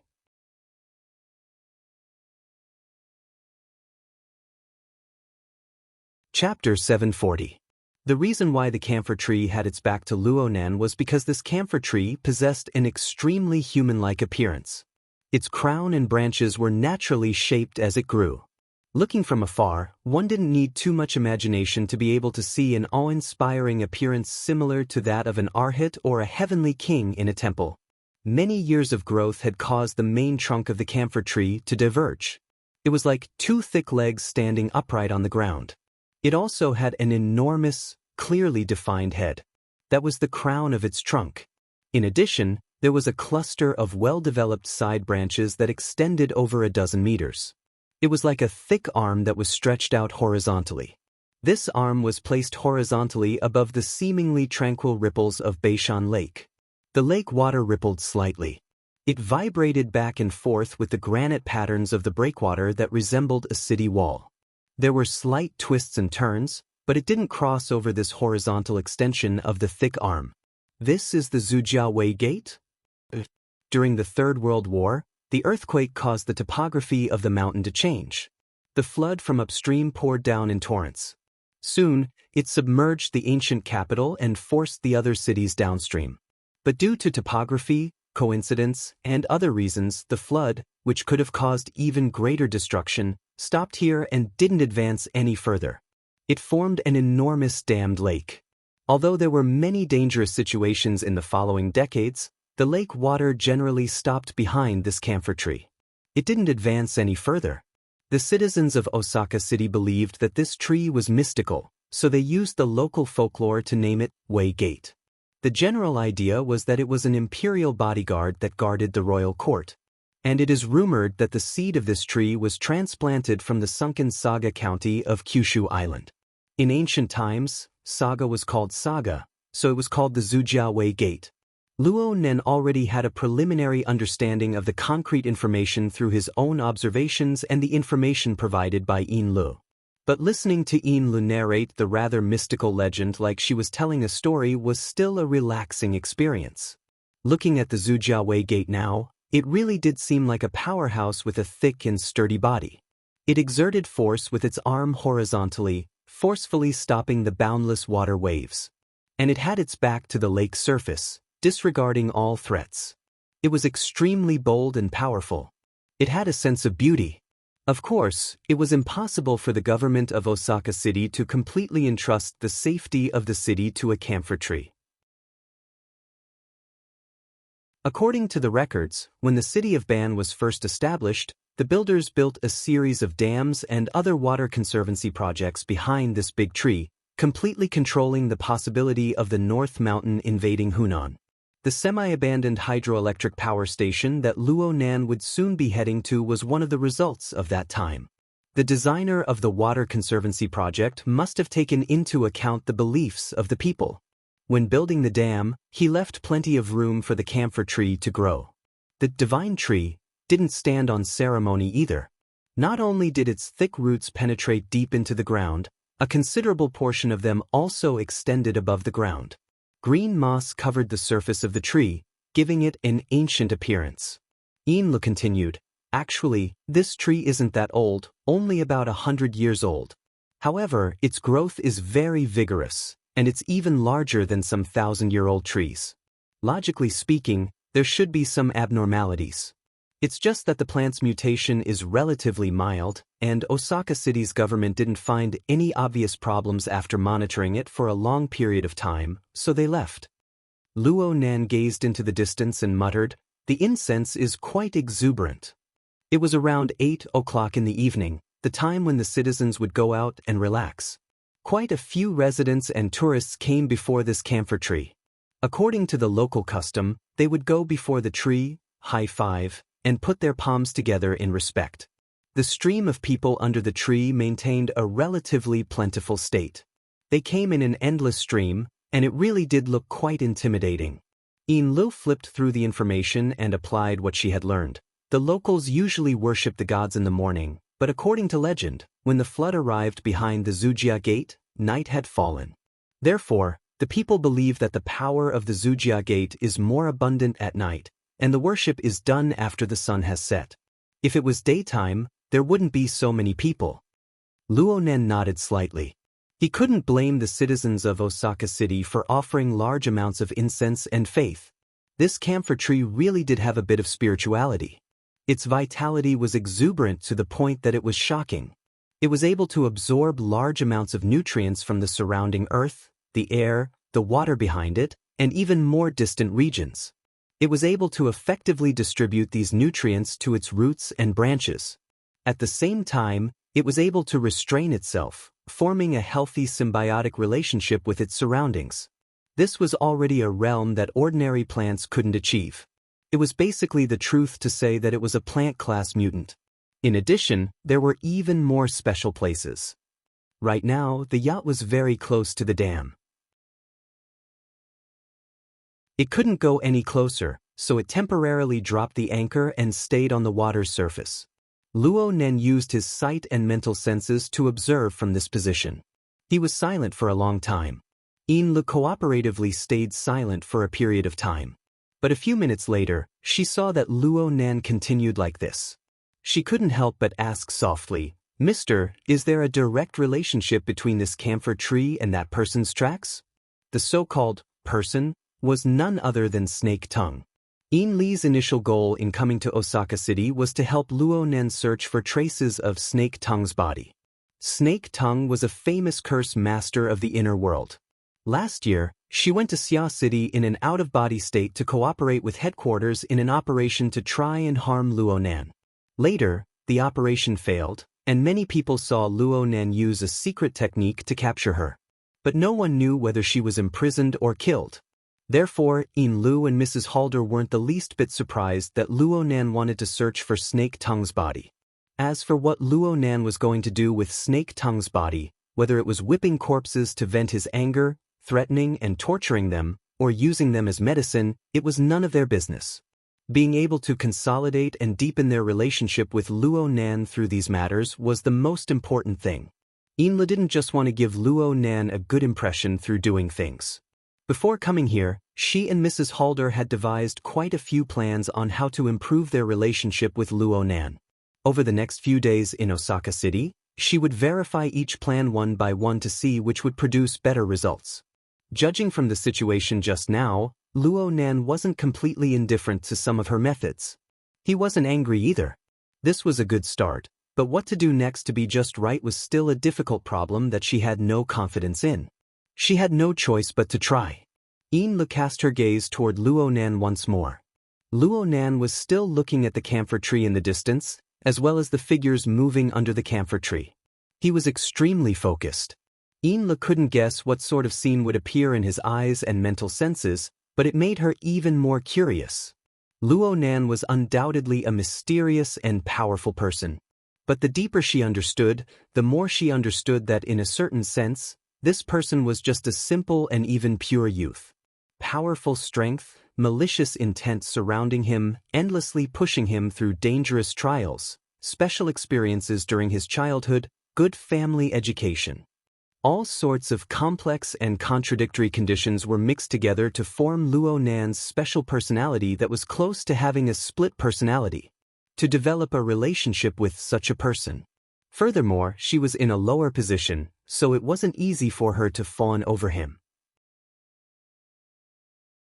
What's more, she could face a backlash at any time. Luo Nan's chaotic and ever-changing personality was like a set of rapidly rotating fan blades. They appeared to be one entity under the high-speed state, but they were lethal weapons capable of twisting off fingers in a direct confrontation. In fact, it was very likely that it would be her neck that was snapped. Just thinking about it, Yin Li's heartbeat sped up. But thinking about how she had to control a powerful spiritual expert beside her, it was tough for her. Luo Nan's murmur entered his ears while he was doing his best to harmonize his breathing. What a beauty! Are you talking about me? Yin Li's heart skipped a beat, but she soon realized that she had expressed the wrong feelings. This was because Luo Nan had been looking at the shore from beginning to end. His gaze pierced nearly a kilometer of the boundless curtain of night, locking onto a particular point amidst the stream of people coming and going under the camphor tree. Though Yin Lu was also an ability user and a spiritual expert, whether it was her gaze or the distance of her mental senses, they weren't enough to allow her to see the details of the lake shore. She could only indulge her thoughts and speculate. The youth before her really seemed to have reached the age where he was interested in the opposite sex. Luo Nan spoke again, this time to Yin Lu. Can the boat dock? Yin Lu quickly came back to her senses and responded. There are no docks nearby, but the boat is equipped with fishing boats. We can bypass the breakwater in front and disembark from the eastern region. Really? That's great. Our luck isn't bad. Luo Nan no longer lingered on the scene on the shore after he finished speaking. He turned his head and headed to the lower deck. Yin Lu hurriedly followed behind him. She connected Luo Nan's words together and sorted out his logic once more. She suddenly discovered a difficult problem. If he goes ashore for the sake of looking at a beautiful woman up close, or even going a step further, should I help him? Or should I give him advice? Or should I directly help him? The current Luo Nan was quite different from the image of an obedient child in Xia City. With Yin Li's intelligence channels, she obviously wouldn't take the paternity test incident from a few days ago seriously. But the more she did this, the greater the contrast became. Logically speaking, it's more likely that I'm wrong. But if what the madam said is true, then the current Luo Nan is a depressed child who has just awakened his adult consciousness. He has suppressed his instincts because he hasn't been enlightened yet. After arriving in a foreign region like Ban City, he'll lose his usual restraints. It's not impossible for him to suddenly awaken and erupt. While Yin Li's imagination was running wild, she and Luo Nan boarded the fishing boat that was equipped with the yacht. They took a detour to disembark and spent a bit of time walking from the breakwater to Mr. Zhuojia Weiman. The camphor tree appeared even larger and more majestic up close than it did from afar. Yin Lu was already able to faintly feel the exuberant life force circulating in the surrounding air at this time. She could also feel the chaotic and disorderly power of faith coming from the worshippers around her. The accumulation of a few decades has actually reached this scale. If it's a small religious sect, they can basically use this point to awaken a few ability users who have affinity with this domain. Oh, there are many religious sects in Ban City. Even if most of them don't have a high upper limit, they are still insiders. They shouldn't be blind to this extent. Yin Li's heart was stirred and she looked all around. She had a rather clear standard of search. Soon, she found a monk meditating with his eyes closed in the shadow of an outstretched arm on the west side of the camphor tree. He was called a monk because this person wore a loose robe similar to a kasaya. His hair was kept extremely short. He looked more like a cultivator who wasn't part of the 5 elements. The surrounding citizens who came to pay their respects didn't find this person's existence strange at all. He's an ability user, but he shouldn't be a Buddhist. Compared to the secret orders that supported half the sky of the inner world, the existence of traditional religions was extremely weak in the context of the new era. At the very least, it was completely disproportionate when compared to the scale that practically monopolized the domain of faith before the war. However, once an ability user was born among them, they would often have a more distinct characteristic of a religious sect. Yin Lu, who was rich in experience, could recognize it with a single glance. The monk before her clearly didn't possess that characteristic. However, the aura around his body was quite harmonious with that of the Jordan Gate. He was also tainted with the light of faith. He possessed a special quality that was completely different from that of a secular person. He was an awakened, and his strength wasn't ordinary. He even had a bonus in the vicinity of the Jordan Gate. Yin Lu furrowed her brows. She felt that she had overlooked too many things in her intelligence-gathering work in Ban City. She immediately made up for it and used special channels to conduct an in-depth understanding. She spent 2 minutes combing through the information. Right when she was about to report it to Luo Nan, the figure of the youth beside her moved slightly. He stepped into the stream of people who were leaving in front of her and went straight back the way he came. "Mr." Yin Lu subconsciously cried out, but she soon came to her senses. She pursed her lips and didn't say anything. She just followed closely behind. She thought of what Luo Nan said before and raised her eyes to look forward. Sure enough, there was a woman with a beautiful figure about 7 or 8 people away. She wore a traditional local kimono. Her head was slightly lowered as she slowly walked forward with the stream of people. Yin Lu couldn't see the woman's face, but she could see the skin on the back of the woman's neck that was slightly exposed. The woman's gait was as white as jade, and the woman's gait was extremely graceful. The surrounding men and women unconsciously turned their gazes to size her up. She could basically confirm that the woman was a beauty above average. Of course, Yin Lu wasn't inferior in the slightest when it came to contorting gazes. This made Luo Nan a bit dissatisfied with her. Keep a low profile. Don't attract attention. Yin Lu felt quite wronged at this moment. She was stunned for a moment before responding. Then I'll go gather some intelligence on that person first. Luo Nan still stared at the woman without letting go. He just nodded in approval. Yin Lu let out a breath of relief. At the same time, she vowed to herself that no matter where she went, she would prepare a flying car or some sort of enclosed vehicle. At the very least, she would attract Luo Nan's attention and wouldn't cause him any trouble.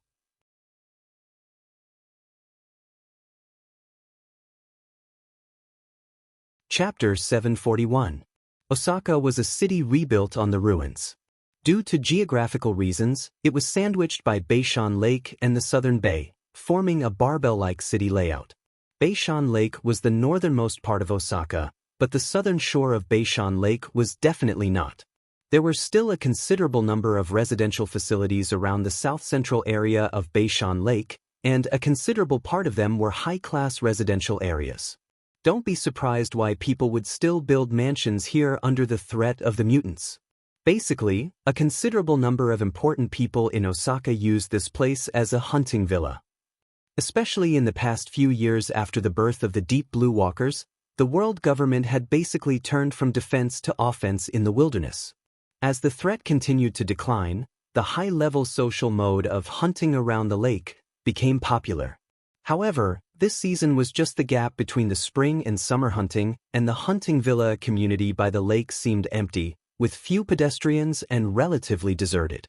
When the two people passed by, it was still a relatively difficult thing to ignore each other. "Good evening, Mrs. Kitayama." "Good evening. The wind tonight is very cool." The two people passed by each other, leaving only the stiff smile of the housewife in the cool night wind. With this small detail as the starting point, it quickly became the main topic of tonight's high-class villa area. At the boring San Friends gathering of the women, many people commented, "Kitayama Yuehui, such a rude person. She's just an artist who retired from the entertainment industry. She's really arrogant." "I heard that Mr. Kitayama is a powerful person in society?" "Yes, I heard that. So for a long time, Mrs. Kitayama almost never went out. But I also heard that the powerful Mr. Kitayama is probably dead." "Oh really? Isn't it? Every month or two, a car would pick her up at the door and come back after about a week. But that kind of car hasn't appeared for a long time.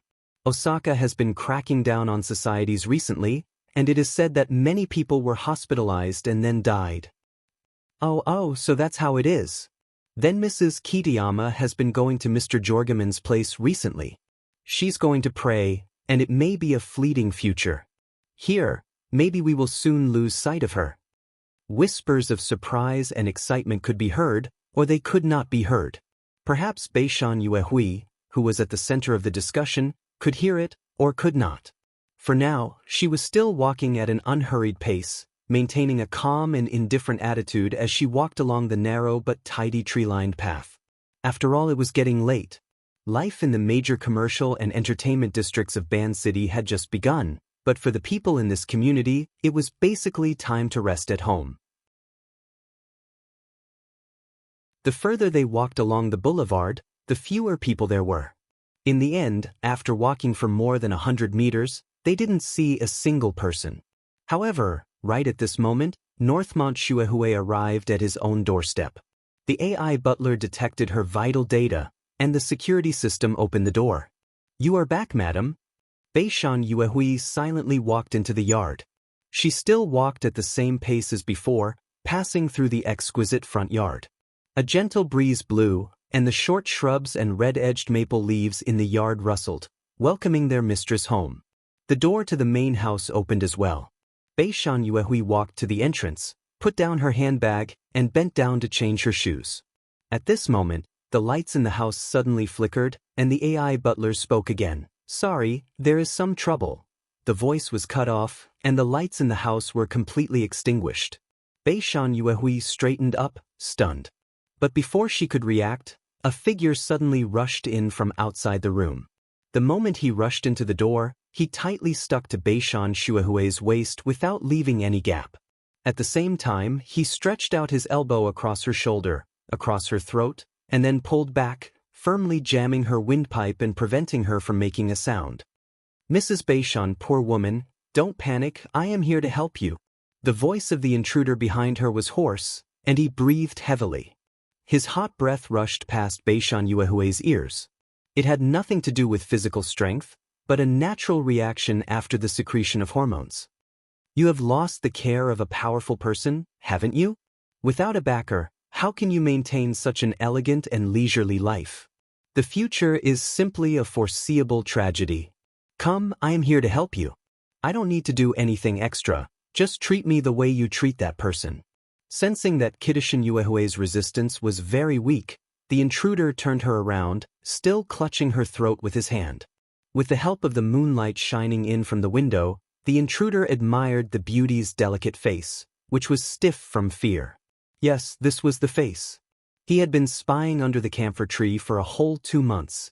It was a perfect fit for his aesthetic standards, a combination of beauty and fame.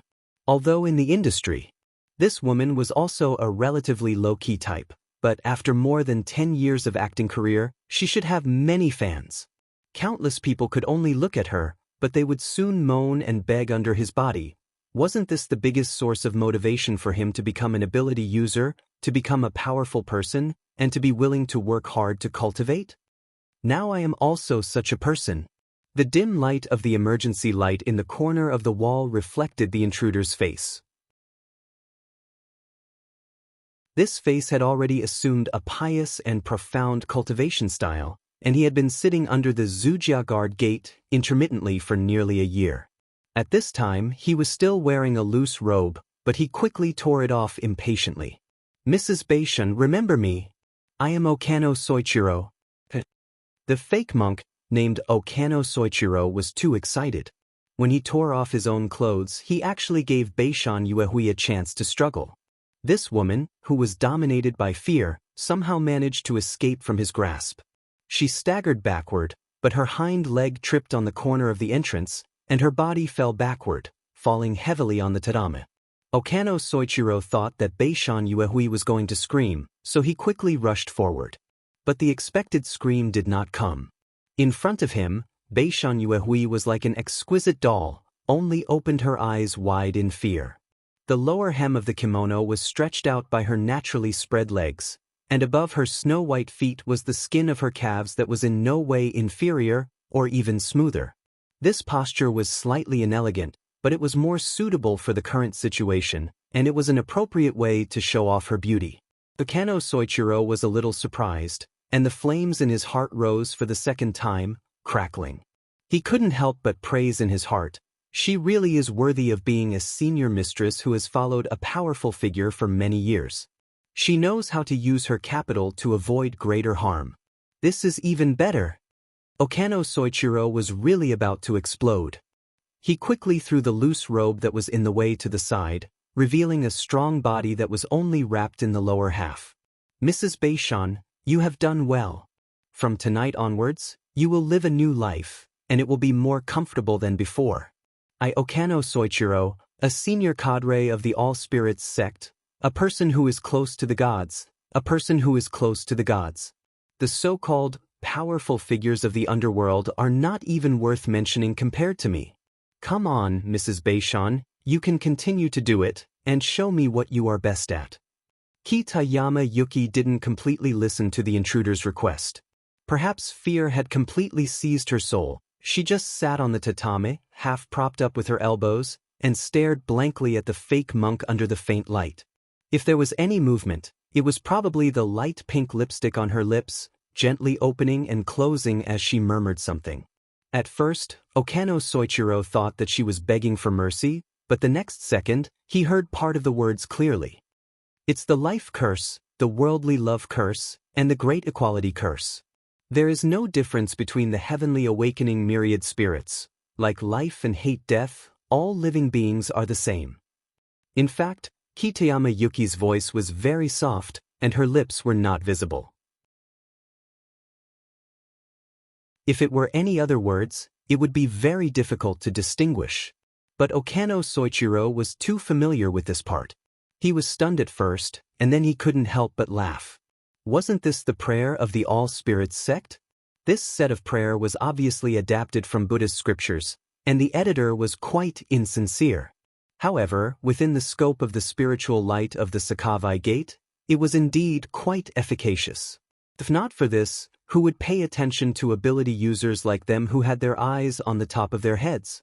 He didn't expect Kitayama Yuki to be a devout believer. But in front of him, a high-ranking cadre of the All-Spirits sect, she was chanting the All-Spirits curse. This was pandering, it had to be pandering. "Come, Mrs. Kitayama, I will teach you a more correct way of chanting.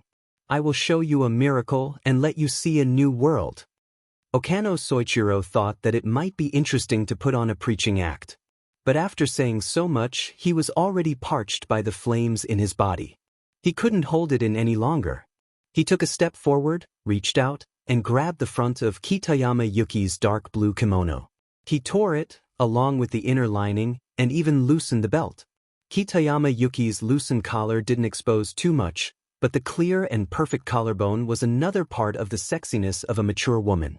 Okano Soichiro was so excited that he almost howled. He couldn't care less about finding a bed or anything else. His body pressed down, and he wanted to taste the cool fragrance of Kitayama Yuki's body again. But at this moment, his chest suddenly trembled, and there was some resistance. It wasn't too big, but some kind of inexplicable and strange feeling started from there, all the way back, stirring in his chest and then coming out from his back. Numbness and slight pain, as well as the instinctive awakening of fear in the human body, surged into his mind. He widened his eyes and looked at the beautiful face that was right in front of him, who was still muttering an incantation with a unique stiffness. The second and third penetrative attacks came one after another. Okano Soichiro finally turned his gaze to between his chest and abdomen, and then he saw 3 vines as thick as a thumb penetrating into his body from different parts of his chest and abdomen, and they came out from his back that he couldn't see. Fear stimulated his spirit sense. Although he couldn't see, he could feel that the 3 vines were intertwining and twisting above his back, like spirit snakes swimming and coiling. Where did these vines come from? Am I going to die? Confusion and fear, as well as the fatal true damage, instantly took away all his strength. His body went soft, and it was impossible for him to support his body anymore. Naturally, he fell to Kitayama Yuki below him. But the fourth, the fifth, Okano Soichiro couldn't count them at all. His remaining consciousness was no longer suitable for such complicated work. Countless vines and tree roots shot out from Kitayama Yuki's messy kimono, from the originally neat tatame, and from the walls and ceiling. They were not limited to Okano Soichiro's chest, abdomen, and back, but also his hands, feet, head, and all other places that could be pierced and sucked flesh. In the blink of an eye, Okano Soichiro was held in midair by the vines and tree roots. He wasn't dead yet, and the familiar incantation was still echoing in his ears. Why is this happening? Okano Soichiro was, of course, unwilling to die in such a cowardly way. He also tried to chant the incantation and mobilize his supernatural power to save himself, but everything melted under Kitayama Yuki's stiff tone. His supernatural power was unmoving. The vines and tree roots that pierced through his body had absorbed all his vitality, turning him into a pool of muddy stagnant water. And the source of the power that killed him, Okano Soichiro made a muddy sound and tried to reach out his hand, wanting to touch the beautiful face that was close at hand. However, his arm, which had been pierced by several vines and tree roots, had completely lost its momentum. His fingertips moved forward by less than a centimeter, not even a millimeter, before they were forever frozen in midair. And under the greedy suction of the vines and tree roots, they rapidly withered and lost all their flesh and water. His body was the same, turning into a shriveled, curled corpse. Such a horrifying scene happened in front of her, but Kitayama Yuki's beautiful face was still the same as before. She just stopped chanting the incantation, and her eyes were calm and empty as she looked forward. In midair, Okano Soichiro's remains were gradually pulled by the vines and tree roots. Due to the rapid extraction of water and nutrients, the bones that supported his body also quickly lost their strength and shattered. It was impossible for them to resist the pulling force from all directions. In the blink of an eye, he turned from a dried-up corpse to an unrecognizable human shape. Then he cracked and disintegrated. Most of the remains were taken away by the vines and tree roots and sent into the hidden garbage channel. However, some pieces of skin and flesh fell from between the vines and tree roots, sprinkling on the porch and tatame, and some on the edge of Kitayama Yuki's snow-white footbag. At this time, the advanced AI butler had finally overcome the virus invasion and rebooted and restored its functions. This bit of human tissue debris was naturally cleaned up by the multifunction housekeeping robot that automatically activated. The silent vacuum cleaner sucked away the human tissue debris, including the bit on the footbag. During this time, Kitayama Yuki did not move at all. It was not until the cleaning work was completed that she got up. However, halfway through her movement, she suddenly could not continue her follow-up strength. Her body went limp, and she fell on her back on the tatami that was already riddled with holes. She tried again, but even her shoulders could not leave the floor. Only her fingers and feet twitched slightly. Even in this terrible state, her beautiful and delicate face still did not change. Her eyes met the ceiling, and they were also empty and unfocused. There was no fear or panic, and there was no aura that a human should have.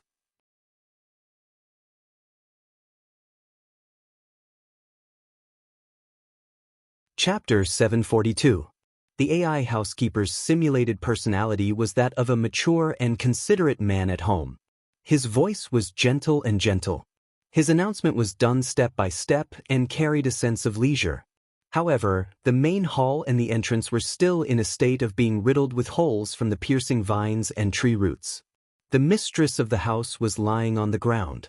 Her body was stiff and her legs were unnaturally bent. Part of her body was still in the position of being violated. Under such circumstances, the housekeeper's announcement appeared particularly strange and comical. There were no cars parked outside this high-class villa. In a practical sense, the housekeeper's announcement was just an announcement that the AI system had submitted to its new master. Nothing more. Following the announcement, the main door of the room opened according to normal procedures. Luo Nan and Yin Lu walked in one after the other. Compared to Yin Li's vigilant and stern body language, Luo Nan was much more relaxed. He even had the leisure to struggle at the entrance. Should I take off my shoes? Even though the housekeeping robot was already working very hard, the uneven-sized holes on the ground, the rubble and burrs protruding from the edges, and so on dispelled his thoughts. He stepped directly onto the tatame and arrived next to Kiddushin Yuehui, who was lying on her back. He looked closely at the doll-like exquisite beauty before him a few times and nodded. It's her. Does this count as luck or strength? Who? Yin Lu already had some guesses in her mind, but the answer was far beyond the norm. She didn't dare to come to a conclusion easily. She could only beat around the bush and ask another question. The Mr. Kiddushin that the AI housekeeper mentioned? It's Mr. Kiddushin's car.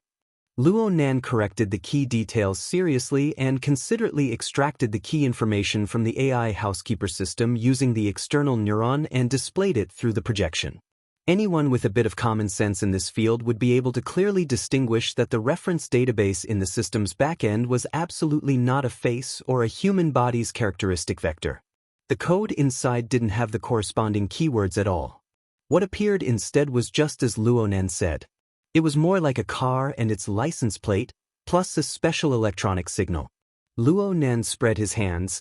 Aside from this, Mrs. Kiddushin, the access control system only has that car as its reference data. In other words, other than the AI butler being polite to the mistress, the only exception was a car with a specific license plate and signal transmitter. Then, where was the male owner of this high-class residence, Mr. Bei Shan, the powerful figure in society that the surrounding residents spoke of? I'll send someone to check it right away. Yin Lu immediately took a picture of the key code and handed it over to the professionals of the order. However, at this moment, perhaps stimulated by their voices, on the tatame, Kitayama Yuehui's beautiful but hollow eyes focused. The low shrubs and half-tall maple trees in the courtyard rustled again. Most importantly, behind the ceiling, walls, and tatame mats, the rattan roots that were brimming with vitality were also leaping about. Learning from Okano Soichiro's mistake, Yin Lu instinctively connects with the Blood Soul Temple in the Abyssal District and interferes in the spiritual and material levels. There seems to be a ring of flame dancing on the surface of her skin. Luo Nan waved his hand at her. Don't start a conflict. It wouldn't be good if the neighbors found out. But this is not something I can control. Yin Lu sensed the vigorous and restless vitality in the surroundings.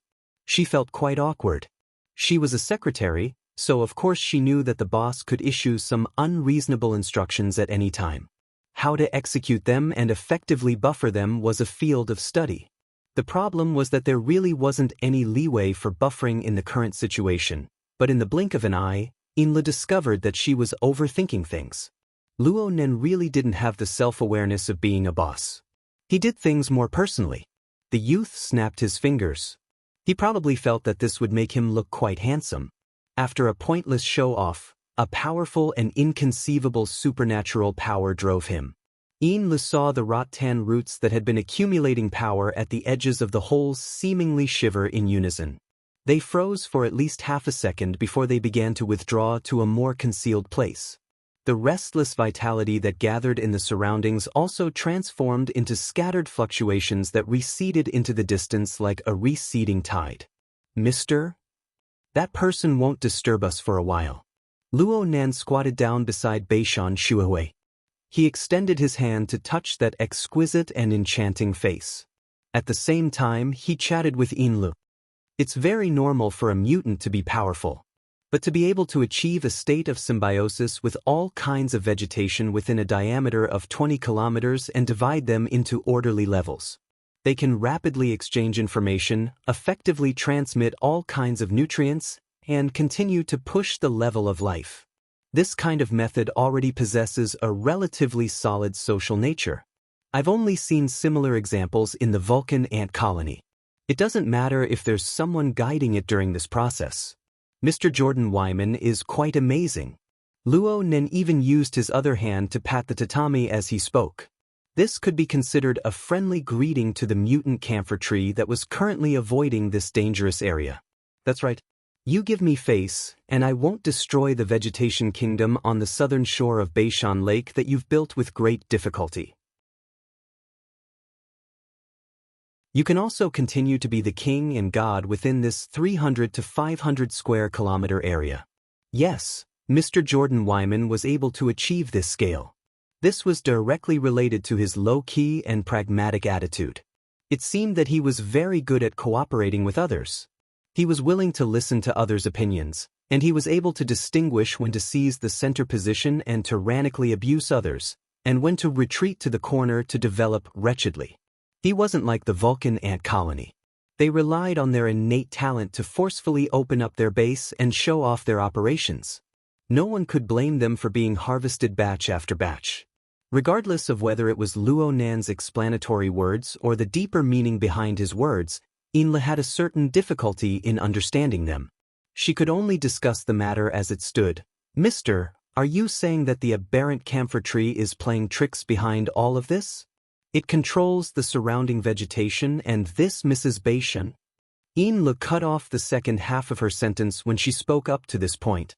This was because she was still unable to explain the problem with Mr. Beishan's car. Luo Nen also laughed.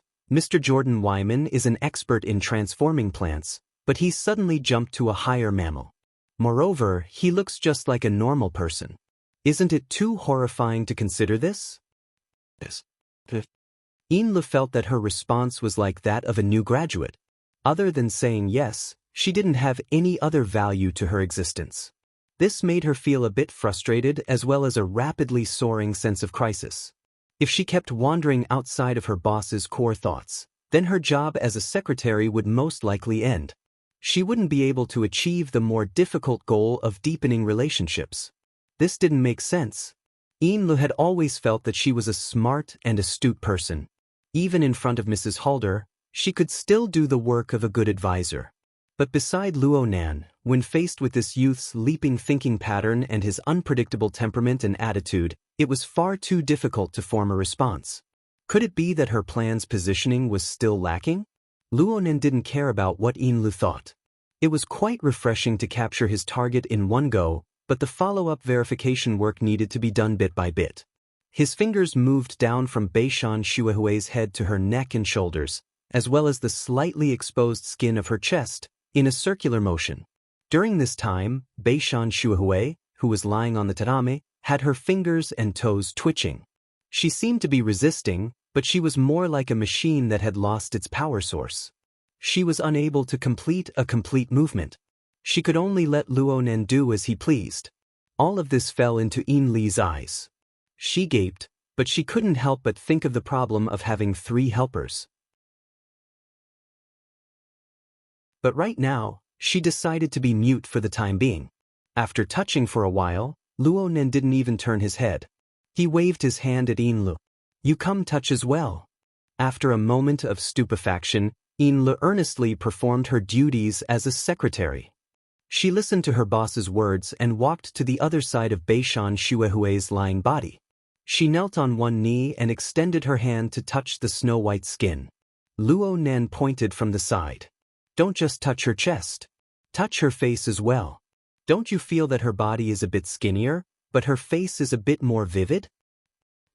Yin Li's emotions were complicated. She exerted a bit of force with her fingers. This way, she could feel the subtle differences brought about by the different amounts of fat under the skin. Of course, there were natural differences between the face and the chest, but there was no point in nitpicking in this kind of situation. "Are there any traces of a disguise? It seems like you women are very good at makeup." Yin Lu had a tendency to immerse herself in the situation for a moment. Luckily, she quickly regained her composure and spoke in a matter-of-fact manner. "Her foundation is very good. It's just that she's wearing light makeup. It's unlikely that she's using the head-swapping technique. Of course, it's also possible that she's had plastic surgery or wore some sort of prosthesis. It's technically possible, but it needs to be tested." "Tested? Like X-rays or something?" "More or less. If it's the skin and muscle structure, we might need an MRI." At this time, Yin Lu finally couldn't hold it in any longer. She voiced out the conjecture that was previously denied by rationality. "Sir, you suspect that this Beishan Xuehui is that..." Yin Guang was halfway through his words when he suddenly felt his lips and teeth go numb. It was as if an extremely penetrating cold wind had blown through the air. And on the other side, Luo Nan had opened his hand. His 5 fingers closed together as he probed towards Beishan Xuehui's face, slowly moving up and down. Right now, Luo Nan was staring at Beishan Xuehui, and Beishan Xuehui's empty eyes were staring back at Luo Nan's face. The two stared at each other through the palm of their hands. Their line of sight was blocked, and they didn't say a word. It was extremely treacherous and bewitching. "Sir?" Yin Lu didn't receive a response. She could only stare wide-eyed at Luo Nan's incomprehensible operation. Luo Nan slightly narrowed his eyes. The mental plane and the material plane interfered effectively. He borrowed the palm of his fingers to build a basic electromagnetic configuration framework. He accelerated the cycling frequency of the electromagnetic wave, pushing it into the field of ionizing radiation in one fell swoop. It formed an extremely short wavelength, extremely high-energy X-ray. Under the effective binding, the X-ray continuously bombarded the structure of Beishan Xuehui's face. Luo Nan watched the X-ray penetrate and destroy the skin, muscles, and bones, and he received immediate feedback. Several seconds later, Luo Nan shook his head. The X-ray's penetrative power was too strong for the detection of soft tissues. The detection results weren't that great. MR, on the other hand, involved requirements such as the high-speed switching of the gradient field and the detection of the state of the hydrogen atom. Configuration changes and the precision of the mental senses were all big problems. "Oh, it seems like the UV level is just right?" "What?" "The absorption rate and the reflectivity are clearly different. This is a sun-blocking prosthesis." "Well, good luck." 10 seconds later, Luo Nan was certain in his heart. He nodded slightly. There really is a layer of prosthesis, but the fusion is quite tight. It looks like a special key is needed. It should be the special characteristics of that person's soul strength. As he spoke, his mind had already cut into the cloud world. He carefully observed the target's soul body over there. "I remember simulating it once or twice in the past." Luo Nan's training in the high-end imitation show on the Pacific Ocean had displayed its use. Perhaps Luo Nan couldn't change the essence of his soul, but he could use his outstanding configuration skills to precisely interfere and transform the material and mental environment. He could disrupt the transmission and reception of information, achieving the objective effect of passing off the fake as the real thing. He could perfectly imitate the mode of operation of that old geezer Gong Chi's soul strength. It would only be easier if he lowered it by 1 or 2 levels. The prosthesis that Luo Nan locked onto was the newest, deceived. Luo Nan's suspended palm descended, lightly imprinting itself between Beishan Xuehui's eyebrows. When he raised his hand, Luo Nan's naturally closed 5 fingers had already gently peeled off a layer of marvelous fog-like creation. At this moment, the light and shadow of Beishan Xuehui's palm-sized face were blurred. It was as if a layer of floating mist had been blown away. It was clearly the same silhouette, but the appearance that appeared before Luo Nan's eyes was vastly different. The most obvious change was that Beishan Xuehui's cheeks had become thinner. Her cheekbones were higher, her eyes had become slightly longer, her eyebrows had become thin and sharp, and her face had become excessively straight. This caused the structure of her facial features to become more three-dimensional, and she appeared much colder and sharper. This was a great change in temperament. She might still be considered a beauty right now, but she had instantly transformed from an elegant and exquisite doll that could be picked up and played with in one's hand.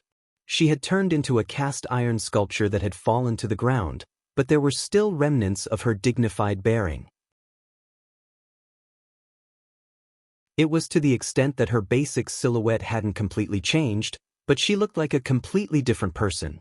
Actually, there was a large difference between this appearance and the spellcaster who had appeared in the form of a spirit body back at Ocean Sky Cloud City. It was probably the difference between quick-wittedness and rigidity. But no matter what, Beishan Xuehui, who had changed her temperament, already matched the image on the information nearly perfectly. Snake tongue. Inla let out a low cry. She gasped in admiration, but she was even more astonished. She looked at Luo Nan's series of operations in a state of extreme astonishment, especially the bewildering and suffocatingly fast deciphering method in the latter half of the process. It displayed a new special ability that Luo Nan had never displayed before others. The simulation of soul strength was one thing. Though they couldn't understand it, everyone knew of Luo Nan's exceptional talent in the mental side. But how was he able to produce, control, and detect various types of ionizing radiation? This should be an ability that could probe down to the microscopic level. Don't look at this sort of small task that could be easily completed by professional instruments. It didn't matter if it was practical or not. The number of ability users in the entire world who could do it with their bare hands was probably just a handful of fingers and toes. And they were undoubtedly the tight combination of super strength and super talent. They didn't even cross the bottom line of being extraordinary. Any one of them was an influential figure that could shake the entire earth with just a stomp of their feet. Oh, there was one exception. He had died not too long ago. It was Jin Tong, who was buried within the material structure of the Blood Soul Temple. His corpse was nowhere to be seen. It was basically confirmed that he had fallen to Luo Nan's hands. Combined with Luo Nan's special requirements for the energy center, Inla couldn't help but let her thoughts fly. She unfolded a series of complex associations, and at the same time, she bore the corresponding throbbing emotions of her thoughts. Luo Nan was stronger than she had estimated. He was much stronger.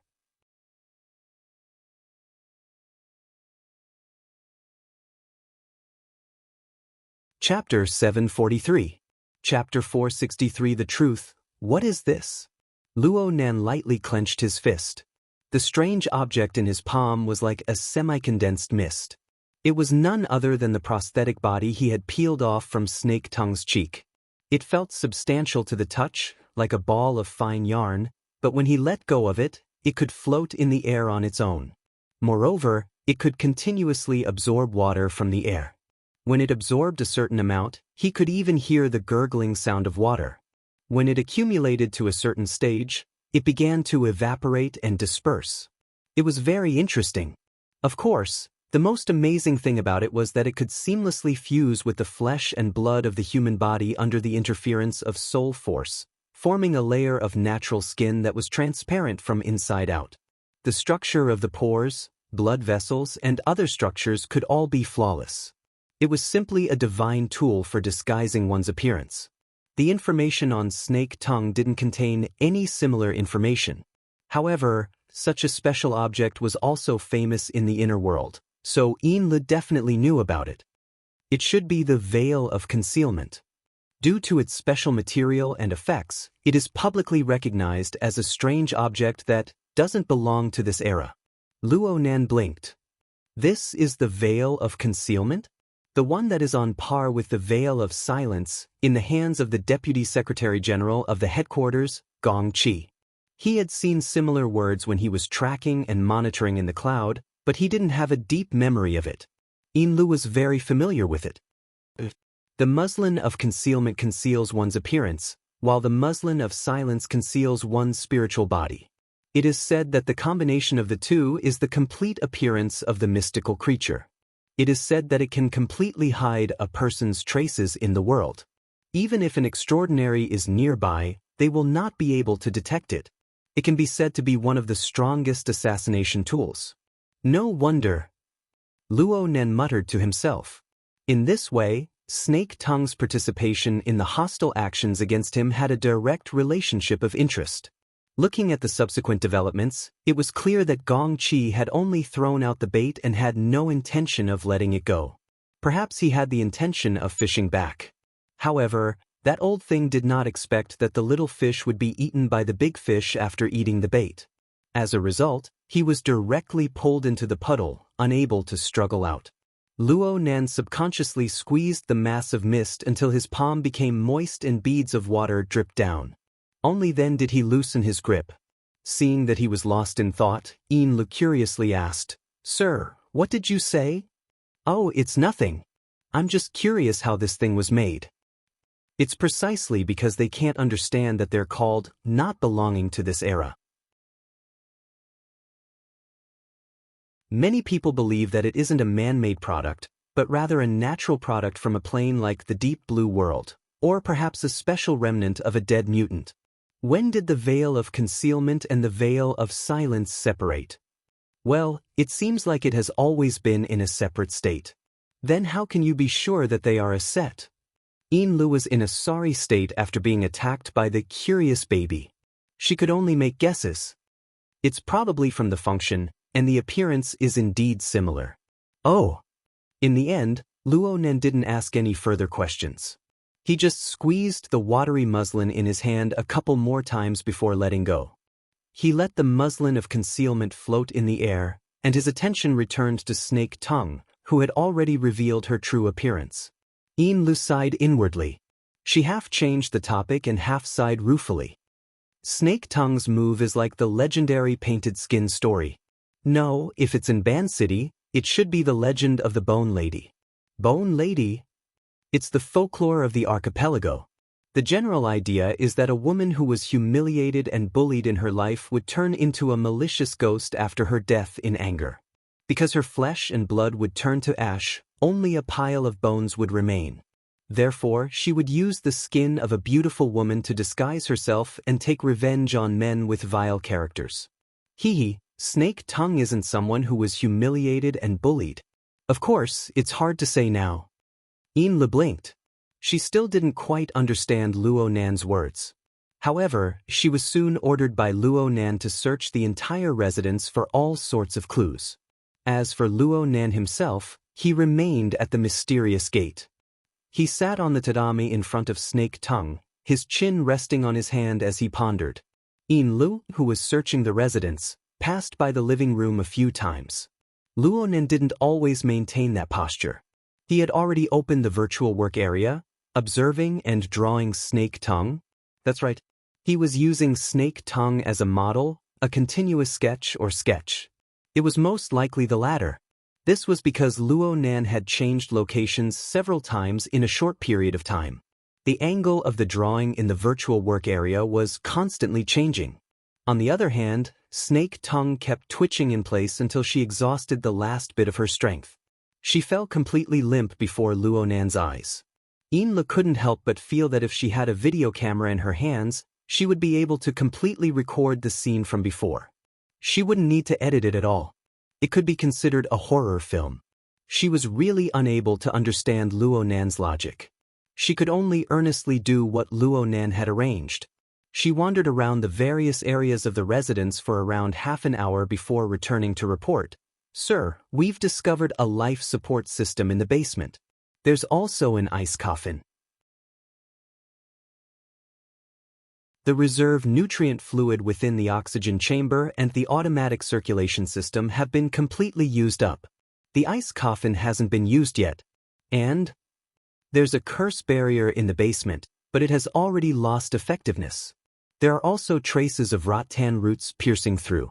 Some of them were used for coordination, so the traces are relatively old.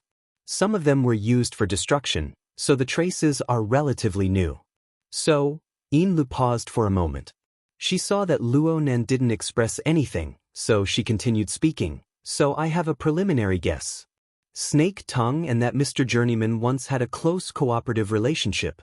Snake Tongue helped Journeyman awaken his soul and regulate his energy.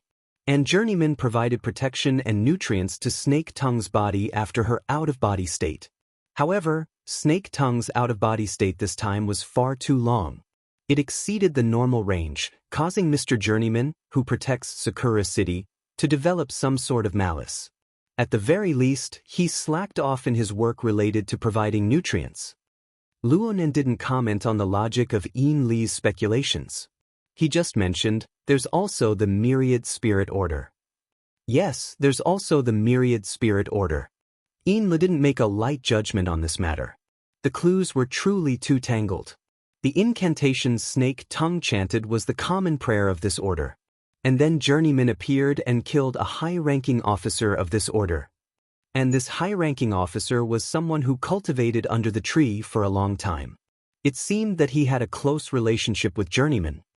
Then, I'll arrange for people to clearly investigate the situation with the Myriad Spirit Order. Yin Lu inquired probingly. Luo Nen still didn't comment. Yin Lu was a bit confused, but there were some things she needed to report. There's also information related to Mr. Beishan's car. It's a Falcon-class commercial car that people of the underworld like to use. It's parked in the underground parking lot of Ishikawa Real Estate in Sakura City all year round. It's rarely used and the property does maintenance once a year. There's some truth to the gossip in the residential area. Starting from 4 years ago, the Falcon-class commercial car would drive out for a week every month. Its destination is this residence. But the people driving are different every time. According to the registration information, they belong to different driving service companies. They're hired to do things, and they're contacted online every time. There's very little information left behind.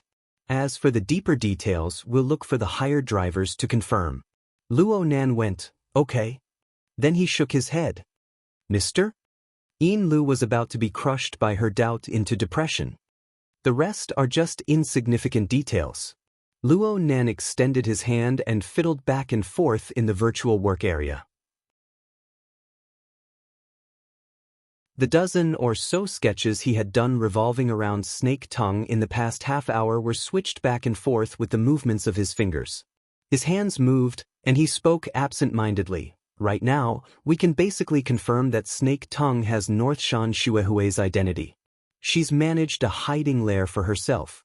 What role does Wu Weimin play here? What role does the Myriad Spirit Order play? How did that car get arranged? Is the real North Shan Shuehue dead? Or is she Snake Tongue's hidden identity to begin with? There are many details to dig into. The deeper you dig, the more you can see its exquisite and ingenious structure. But so what? Then, we're already here, aren't we? All of Snake Tongue's disguises have lost their meaning.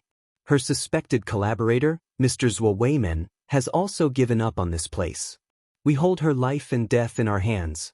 Right now, we just need to cover her nose and mouth, and all of her efforts will turn to ashes.